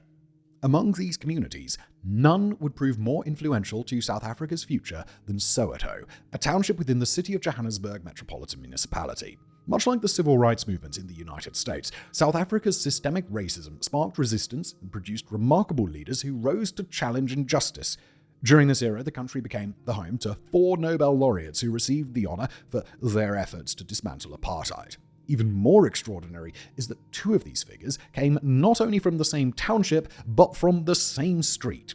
In Soweto lies Vilakazi Street, an area that still grapples with unemployment, poverty, and discrimination. Yet it remains the only street in the world to have produced 2 Nobel Prize winners, Archbishop Desmond Tutu and Nelson Mandela, both central figures in the anti-apartheid movement. Mandela even returned to his former home there for a brief time in 1990 after his release from prison, before going on to become South Africa's first black president 4 years later. Number 81. Spain is the capital of bars. When imagining the countries with the most bars, pubs, and nightclubs per capita, especially in Europe, many people immediately think of Ireland, Germany, or England. Online sources often claim that Ireland ranks 3rd in the world, behind Hungary and Slovakia, with the latter frequently cited as number 1. But the numbers don't exactly support those claims, since the ratio varies depending on how one defines a bar and whether establishments like beer gardens or restaurants that serve alcohol are included. One of the strongest contenders for the top spot is Spain, where bars have long served as far more than weekend drinking venues. Tapas bars in particular are everywhere, casual places where people can stop by for a small plate and to drink at nearly any hour of the day. It's common for Spaniards to meet friends or family regularly for just a quick bite and a glass of something, and the country also maintains a thriving nightlife scene with countless clubs and bars that don't serve food at all. Across Spain, estimates suggest there is roughly 1 alcohol-serving establishment for every 175 to 200 people, higher than anywhere else in the European Union and likely the highest in the world. While one might expect rural regions to have fewer such establishments, many actually push the ratio even higher. In the small town of Nautaran in Catalonia, for example, with a population under 2,000, there are nearly 90 cafeterias, restaurants, and bars that serve alcohol, or just over 45 per 1,000 residents. Number 82. Sri Lanka didn't become an island until the 15th century. Though better known for its rich cultural heritage, much of it rooted in Buddhism and its sacred sites, Sri Lanka is an island nation in the Indian Ocean just southeast of mainland India. While theories differ, most sources suggest that the island either separated from the Indian subcontinent millions of years ago, or was once a loosely connected peninsula that finally broke away during the last ice age. Yet both explanations overlook a small but important technicality. For centuries, cultures and religions in the region spoke of a narrow land bridge linking Sri Lanka to the mainland. In Islamic tradition, Adam, after being cast out of the Garden of Eden, was said to have fallen to earth on Sri Lanka's sacred mountain, Adam's Peak. Another place I've also been, before crossing into India via this strip of land, later known as Adam's Bridge. Christian colonizers preserved aspects of this tale, helping to establish the mountain as a major pilgrimage site. Meanwhile, Hindu tradition holds that the bridge was built by the god Rama and his army of monkeys to rescue his wife Sita from the demon king Ravana on the island. Which is quite exciting, isn't it? Exciting religious story. While such stories are often relegated to mythology, there's actually physical evidence that supports them in a more realistic sense. In the Palk Strait, the narrow body of water between Sri Lanka and India, lies a chain of more than 100 tiny reefs, sandbanks, and limestone shoals. Today, this formation complicates navigation as most ships cannot pass through it, but in antiquity, historians believe Adam's Bridge may have been fully walkable, providing a natural causeway between the two lands. Records from a nearby Hindu temple even claim that a cyclone in 1480 AD destroyed much of the bridge, submerging it beneath the sea. This suggests that despite Sri Lanka being known as an island for most of its recorded history, it was effectively a peninsula, or at least a tide island, until the 15th century. Number 83. Cinnamon built Sri Lanka. Around the world, few spices are as beloved, as widely used, or as culturally significant as cinnamon. Today, it's a household staple in nearly every country, appearing in American baked goods, Mexican spiced coffee, Chinese five-spice powder, Middle Eastern slow-cooked meats, and countless other dishes. Yet many people don't realize that the cinnamon most of us use isn't exactly considered the good stuff. There are 2 main types of cinnamon, Ceylon and Cassia, each with its own subspecies. Cassia, the kind most commonly found in household pantries, contains about 1% coumarin, a compound that can be harmful in large quantities and has been linked to kidney, liver, and lung damage, with some even speculating a link to potential carcinogenic effects. Indigenous to southern China, cassia is now cultivated widely throughout Southeast Asia. Ceylon cinnamon, by contrast, contains roughly 250 times less coumarin, has a softer texture that makes it easier to grind, and offers a subtler, more nuanced flavor, often preferred for cooking. Native only to Sri Lanka and nearby southern India, Ceylon is grown in a few other regions such as Madagascar and South America, but no place produces or depends on it quite like Sri Lanka. The island's connection to cinnamon stretches back thousands of years. Arab traders reportedly carried Sri Lankan cinnamon as far as Egypt, where it was used in cooking, medicine, and even in the embalming of mummies. In the late 13th century, Marco Polo passed through the region and he became captivated by Ceylon cinnamon, calling it the best of spices and bringing word of it back to Venice. As European demand surged, the Portuguese, Dutch, and later the British all colonized Sri Lanka at different times, industrializing cinnamon cultivation to secure control over the valuable trade. In many ways, cinnamon has shaped Sri Lanka's history, and even today it remains vital as more than 100,000 people work in the industry, which earns the country between $150 million and $250 million annually. Number 84. Over 90% of Suriname is covered by jungle. Located on the northeastern coast of South America, just east of Guyana in the Amazon basin, Suriname is another country whose history, formation, and culture were deeply shaped by European colonizers. From the 17th century onward, the Dutch used the region for its fertile land, establishing plantations and bringing in African slaves and indentured laborers from India, Java, China, and other areas. As a result, despite being the smallest nation in South America at just over 63,000 square miles or 164,000 square kilometers, as well as the least populated with fewer than 650,000 people, it is one of the most culturally and ethnically diverse places on the continent. One problem faced by Suriname in recent years, however, has been the challenge of modernization, with the nation remaining largely dependent on natural resources. Adding to this struggle is the fact that over 90% of the country is covered in dense green jungle, the highest proportion of any nation on Earth, much of which is protected by conservation groups, government policies, and other organizations. This means that even when locals attempt to clear land for agriculture or other uses, it often becomes an international incident, drawing criticism from many sides. Yet while the jungles and forests have proven difficult for some, they also have made Suriname a global leader in biodiversity conservation and one of only 4 carbon-negative countries in the world, along with Guyana, Bhutan, and Gabon. Number 85. Sweden has the most islands. When imagining which countries have the most islands, many of us immediately think of Pacific archipelagos like Japan, the Philippines, or Indonesia. Others might picture Canada, home to more than half of the world's lakes and the longest coastline. Yet, to find the nation with the greatest number of islands, we actually need to look toward Europe's Nordic region, which contains more islands than anywhere else on Earth, largely thanks to glacial activity during past ice ages. Although estimates vary, most place the global number of islands at around 800,000 to 1 million, though determining an exact total is nearly impossible. Sweden alone boasts more than 267,000 islands, the most of any country, though fewer than 1,000 are inhabited. Following relatively close behind is Norway with about 239,000 and Finland with just under 179,000. Canada comes in next with roughly 52,000, and beyond that, no country is known to contain more than 20,000. With nearly 700,000 islands among these 3 Nordic nations alone, it quickly becomes clear that this region holds more islands than the rest of the world combined, with Sweden alone housing over 1/4 of those. Number 86. Switzerland has the world's longest tunnel. Though beautiful and majestic, the Alps have long posed challenges for Europeans, naturally shutting off the Italian peninsula from everything except the Mediterranean Sea. In antiquity, the Carthaginian general Hannibal famously crossed the Alps with his army, including elephants, during the Second Punic War, a military feat still studied and admired today. Even in modern times, cars, cargo trucks, and other forms of transportation have struggled with the crossing due largely to harsh and unpredictable weather, avalanches, rock slides, and other hazards, all made worse by the noise and pollution generated by vehicles attempting the journey.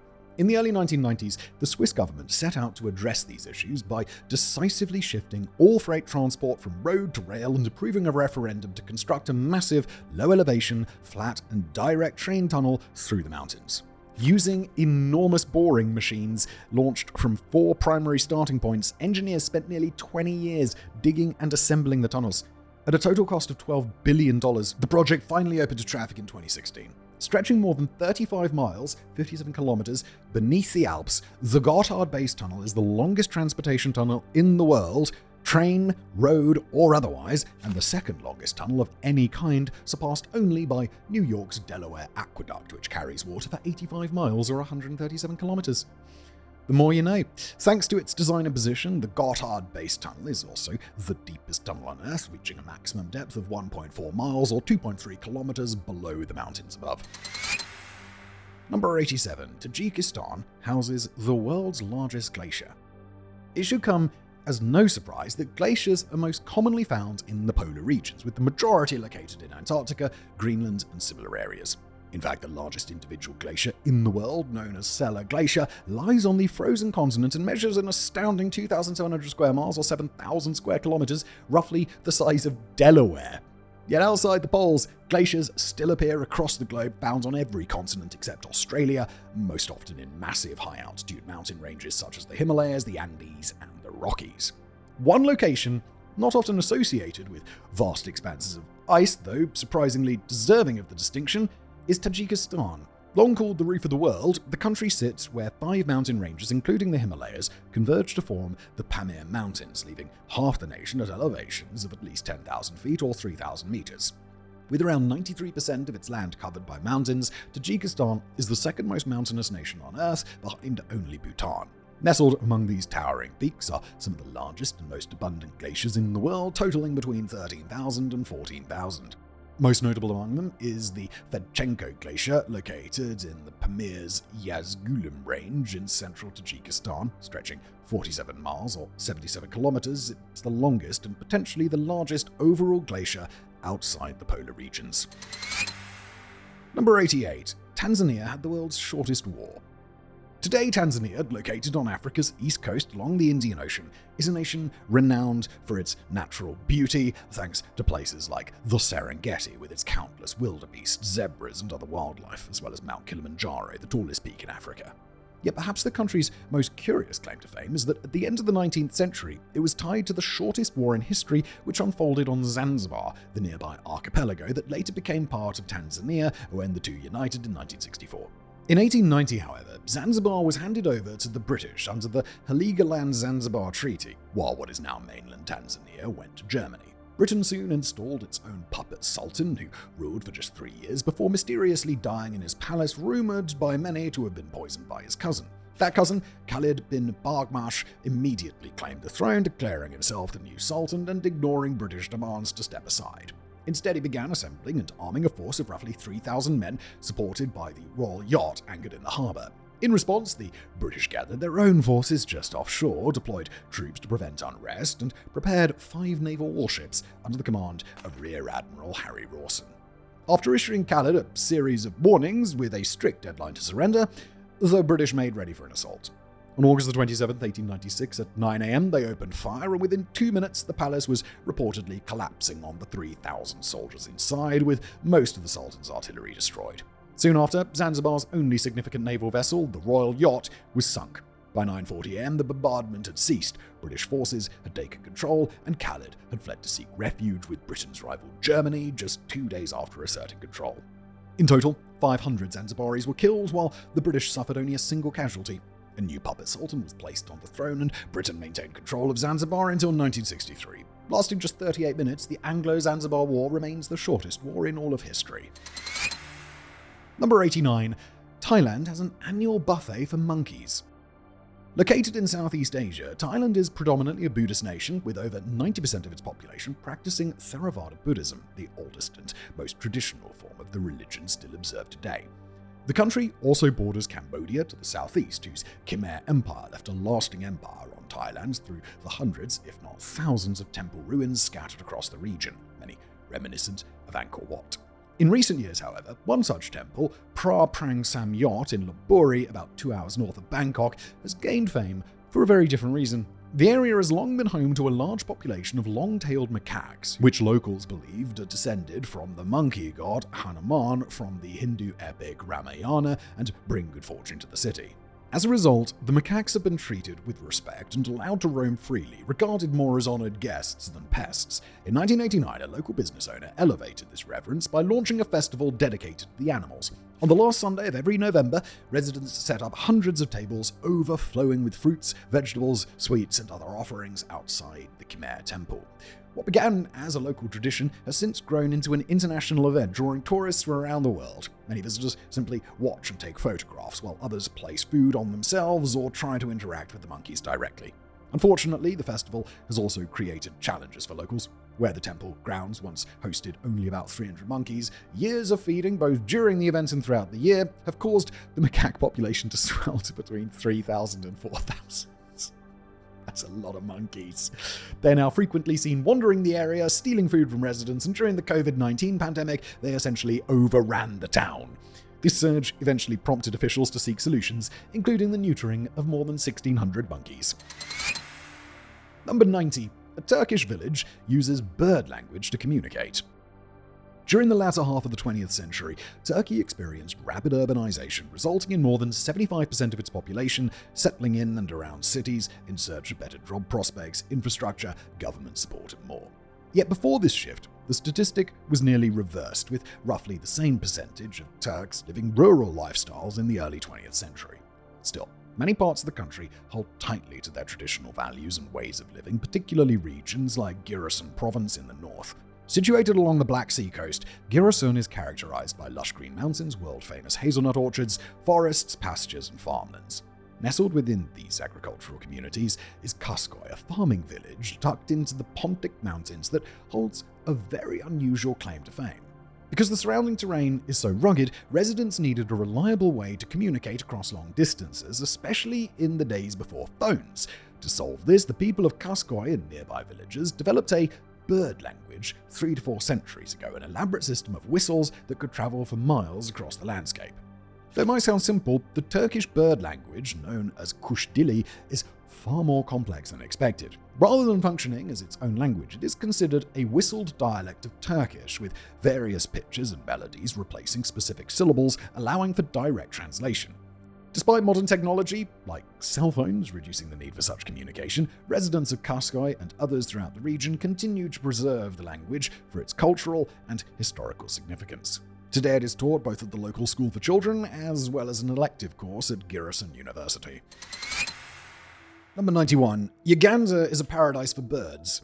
In 1907, future British Prime Minister Winston Churchill toured parts of Africa and the following year published his book, My African Journey, in which he praised Uganda as the Pearl of Africa, a name that has endured ever since. And when one spends any time in the country, it becomes clear why. Although roughly the same size as Great Britain, this landlocked East African nation, just west of Kenya, offers more natural beauty than almost anywhere else on Earth. Across this relatively small country lies an astonishing range of landscapes, including rainforests, lakes, snow-capped mountains, plateaus, wetlands, savannas, and nearly everything in between. Near the border with the Democratic Republic of Congo sits the Bwindi Impenetrable Forest, where, together with Magahinga Gorilla National Park, more than half of the world's remaining mountain gorillas reside. Uganda is home to Lake Victoria, the world's second largest freshwater lake, and the starting point of the Nile River, which flows northward through the country before continuing into South Sudan. Though one could speak almost endlessly about Uganda's natural wonders, one standout attraction in recent years has been its extraordinary bird life, which has helped spark a booming birdwatching community. Across Uganda, there are nearly 1,100 bird species, about half of those found in Africa and 11% of the world's total. While the continent does have countries with even more species overall, the sheer diversity packed into such a compact area makes Uganda one of Africa's richest regions for birdlife. And unlike other biodiversity hotspots, such as mountainous Colombia, Uganda is remarkably accessible, turning the entire country into a premier destination where visitors can encounter birds of nearly every size, shape, and color. From the Mapanga Forest Reserve to the Entebbe Botanical Gardens, birdwatchers can book tours throughout Uganda to witness its remarkable avian variety. Number 92. UAE has ATMs that dispense gold. Throughout the 20th century and into the 21st, the United Arab Emirates, like much of the Arabian Peninsula, rose to prominence through its vast oil and gas reserves, building a booming economy. Yet the nation didn't rely on these resources alone, as it quickly grew into a major global trading hub, tourist destination, and technological center. Today, the UAE is known as a wealthy and slightly eccentric country, famous for its grand architectural projects and a penchant for covering everything from home decor to cars in gold. Fittingly, no place on earth was better suited to host the world's first public gold dispensing ATM. In the late 2000s, the German company Ex Oriente Lux AG developed a kiosk called Gold to Go, capable of dispensing gold watches, coins, and 24-karat bars in various sizes, inscriptions, and values. The machines updated in real time with current gold market prices, ensuring customers received fair rates at any hour. For the first public installation, the company chose the Emirates Palace Hotel in Abu Dhabi in 2010.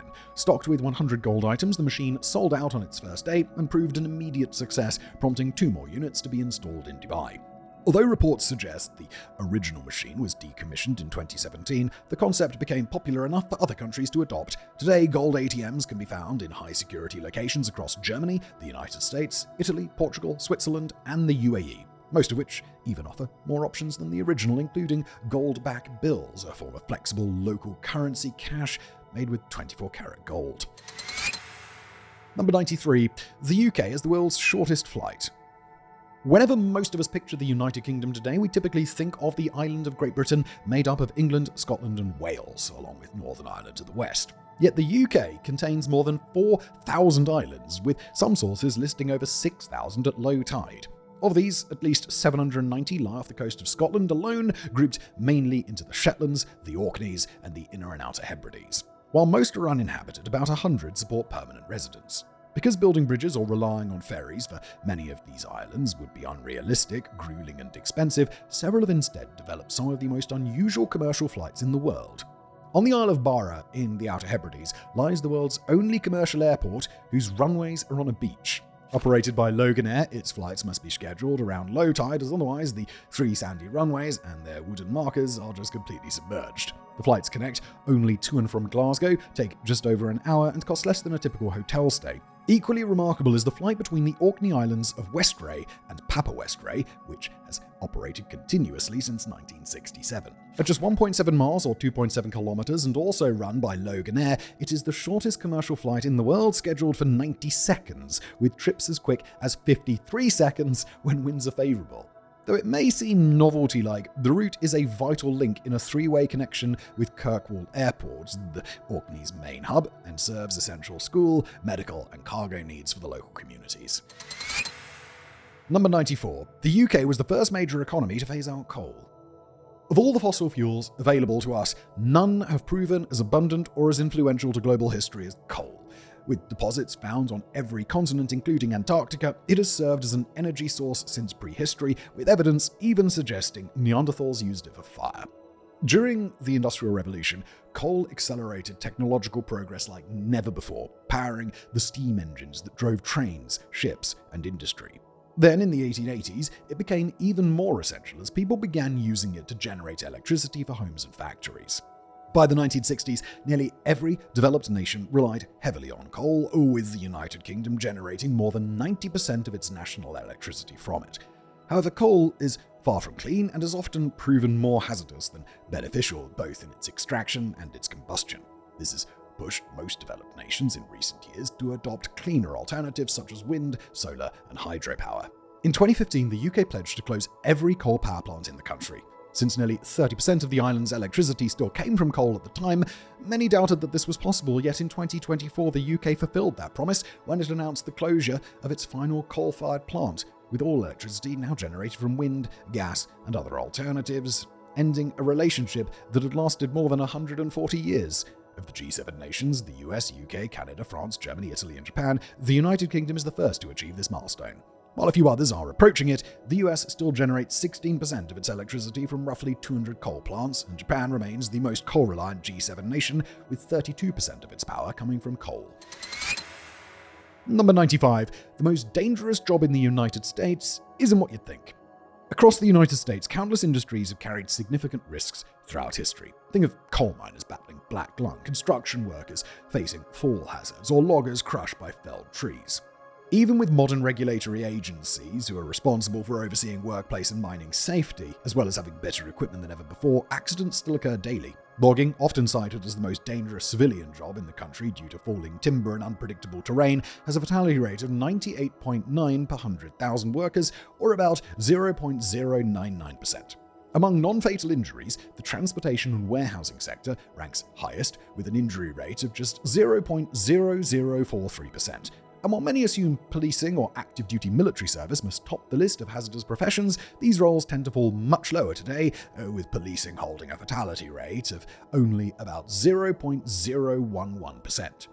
Yet, despite what most sources highlight, none of these occupations compares to what is truly the most dangerous job in the United States, and one that rarely enters the conversation. It's being the president. Of the 45 individuals who have served in the Oval Office, 8 have died there, an astonishing 18%, far exceeding any other profession. 4 of these, William Henry Harrison, Zachary Taylor, Warren Harding, and Franklin D. Roosevelt, died of natural causes. The other 4, however, Abraham Lincoln, James Garfield, William McKinley, and John F. Kennedy, were assassinated while serving. Numerous other presidents and presidential candidates have also faced attempts on their lives while campaigning. The first incident occurred in 1835, when a man who believed he was the rightful king of England attempted to shoot Andrew Jackson. After only 2 more attempts in the 19th century, both of which were successful, the 20th century saw at least one attempted or successful presidential assassination every decade, except the 1920s and 40s, a trend that continued into the 21st century. The most recent was the 2024 attempt on Donald Trump after a campaign rally in Butler, Pennsylvania, which left the president with an injury to his ear. And these examples don't even account for the countless threats, plots, and investigations surrounding presidents, only those that came close to succeeding. During Barack Obama's 8 years in office, the Secret Service reportedly investigated at least 30 death threats per day, ranging from ricin-laced letters to a pipe bomb to a 2011 shooting targeting the White House by a man who believed Barack Obama was the literal Antichrist. With virtually every president living beneath the constant sword of Damocles, and with an 18% on-the-job fatality rate, the presidency is, by any measure, the most dangerous job in the US. Number 96. The United States houses half of the world's airports. Among the world's largest countries, the United States ranks 4th in total area, behind only Russia, Canada, and China. Despite this, the US contains more airports than any other nation on Earth by a wide margin. This is largely because American cities and population centers are spread across the entire country, from New York in the northeast and Miami in the southeast to Chicago and Detroit in the Midwest, and Los Angeles and San Francisco in the west. By contrast, most of Russia's major cities cluster on its European side. China's largest cities lie in the east and south and are connected extensively by rail, and the vast majority of Canadians, around 90%, live near the US border. Across the United States, there are at least 16,100 airports and recognizable runways visible from above, with some estimates approaching 20,000, over 3 times more than the next country, Brazil. After these two, only 5 nations worldwide have more than 1,000 runways or airports. With global estimates hovering around 40,000 airports in total, nearly half are located within the United States. Roughly 5,000 of these are public-use airports, and about 500 offer commercial flights, double the number found in China. No matter which metric is used, the United States is home to more airports and handles more commercial flights than any other nation on the planet. Number 97. Vatican City is the only country listed by UNESCO. As independent sovereign states go, the Vatican is as unique as they come. Located entirely within the Italian capital of Rome, Vatican City is the smallest sovereign nation in the world at roughly 110 acres or 44 hectares, and has the smallest population, with fewer than 900 residents of the Holy City. For much of its history, though, from the 8th to the 19th century, it was simply one of many papal states spread across the Italian peninsula. During the Roman Empire and throughout papal rule, the Vatican area looked much like any other part of the city. It contained the Circus of Nero, pagan worship sites, and sacred burial grounds. Then in the 4th century, it gained immense significance for Christians when Constantine built the Basilica of St. Peter on that ancient site. Over time, more Christian landmarks rose in the Vatican, later adorned and elevated by Renaissance artists, most famously Michelangelo's painting on the Sistine Chapel's ceiling, transforming the area into a remarkable cultural and religious center. Yet the Vatican did not become the official home and seat of the Holy See until the late 19th century, when Italy was unified and the new king began annexing territories belonging to the papal states. After the signing of the 1929 Lateran Treaty between the two parties, Vatican City was formally recognized as an independent city-state, with the Pope as its elected monarch, serving for life. With so much history, religious significance and cultural heritage concentrated into just 110 acres, it's no surprise that UNESCO designated the entire nation of Vatican City as a World Heritage Site in 1984, the only country in the world with that distinction. Additionally, with Latin serving as the Holy See's official language, the Vatican is also home to the world's only ATM that provides instructions in what's now considered a dead language. Number 98. Wales has the longest town name. Today, Wales is often viewed, both politically and geographically, as simply another part of the UK, with many people around the world seeing little distinction between the two. But while Wales is indeed located on the island of Great Britain and has been officially united with England since 1536, anyone who has spent even a short amount of time around both cultures can attest to how different they truly are. Much like Scotland and Ireland, Wales is shaped by deep Celtic roots, culturally and linguistically, unlike England's largely Germanic heritage. Because of this, Welsh often appears to English readers as a jumble of unfamiliar letter combinations, and when spoken it sounds entirely unintelligible to English listeners, more foreign than one might expect from a language spoken on the same island. Although Welsh uses the same Roman alphabet as English, the letters correspond to different sounds. For instance, the English th sound is written as DD in Welsh, while the v sound is represented by the letter F. As a result, sign and place names across Wales can seem impossible for English speakers to pronounce phonetically. Among these place names, however, none are as iconic, amusing, or as lengthy as the town on the Isle of Anglesey in the Menai Strait, whose name contains a staggering 58 letters. Originally, the village's name was the much shorter, still unpronounceable word I'm showing it on the screen, but locals, likely tired of repeatedly explaining its pronunciation to outsiders, decided in the 1860s to humorously extend it to this. Again, it's on the screen, I'm not even going to try, that's insane. Just up the road from Llanfair Pwllgwyngyll go get a Quindrobol, Llantysilio go go go.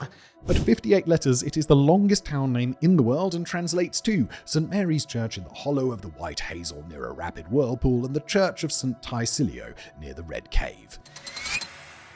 Number 99. Zambia has woodworking that predates humans. For years, humans carried a flawed and inflated view of ourselves as a species, especially when comparing our abilities to those of other members of the Homo genus. Neanderthals, who were long dismissed as crude cavemen, assumed to have mastered little more than basic firemaking and simple spears, while evolutionary charts depicted other hominins as little more than ape-like stepping stones in our lineage. Yet over the past century, archaeologists have repeatedly uncovered evidence that challenges this narrative. Discoveries across Africa and neighboring regions where early hominids are believed to have developed show that multiple Homo species possessed complex thought, craftsmanship, and woodworking skills. The oldest known wooden artifact ever found is a 780,000-year-old plank from Israel, polished by its maker. Additional wooden hunting and foraging tools have been discovered in Europe and China, dating back at least 400,000 years. Since Homo sapiens likely did not appear until around the latter time, if not later, most of these artifacts predate humans entirely, leaving little doubt that earlier hominins practiced advanced woodworking. Then in 2023, a team of archaeologists made a remarkable discovery along an exposed bank of the Kalambo River. Building on 2019 findings of ancient modified wooden objects, the team uncovered 2 large logs that had been deliberately shaped, likely with tools found nearby. The logs featured carved notches that allowed them to interlock, resembling oversized Lincoln logs, and the ends had been carefully shaped. Researchers believe the structure may have formed part of a raised walkway or a larger platform, possibly used for storage. Using luminescence dating, the team determined that the structure was built around 476,000 years ago, most likely by Homo heidelbergensis. This makes it the oldest known hominin-built structure ever discovered, predating the earliest evidence of humans by nearly 100,000 years. Alongside it were additional wooden tools, including a wedge, a digging stick, and a chopped log, all dated slightly later, and all demonstrating that intricate woodworking and construction were already well-established skills during what we still consider the Stone Age. Number 100. Zimbabwe had a $100 trillion banknote.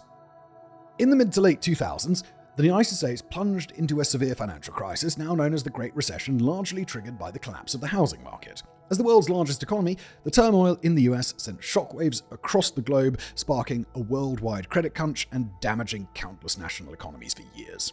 But among the nations hit hardest, few suffered as deeply as the landlocked southern African nation of Zimbabwe.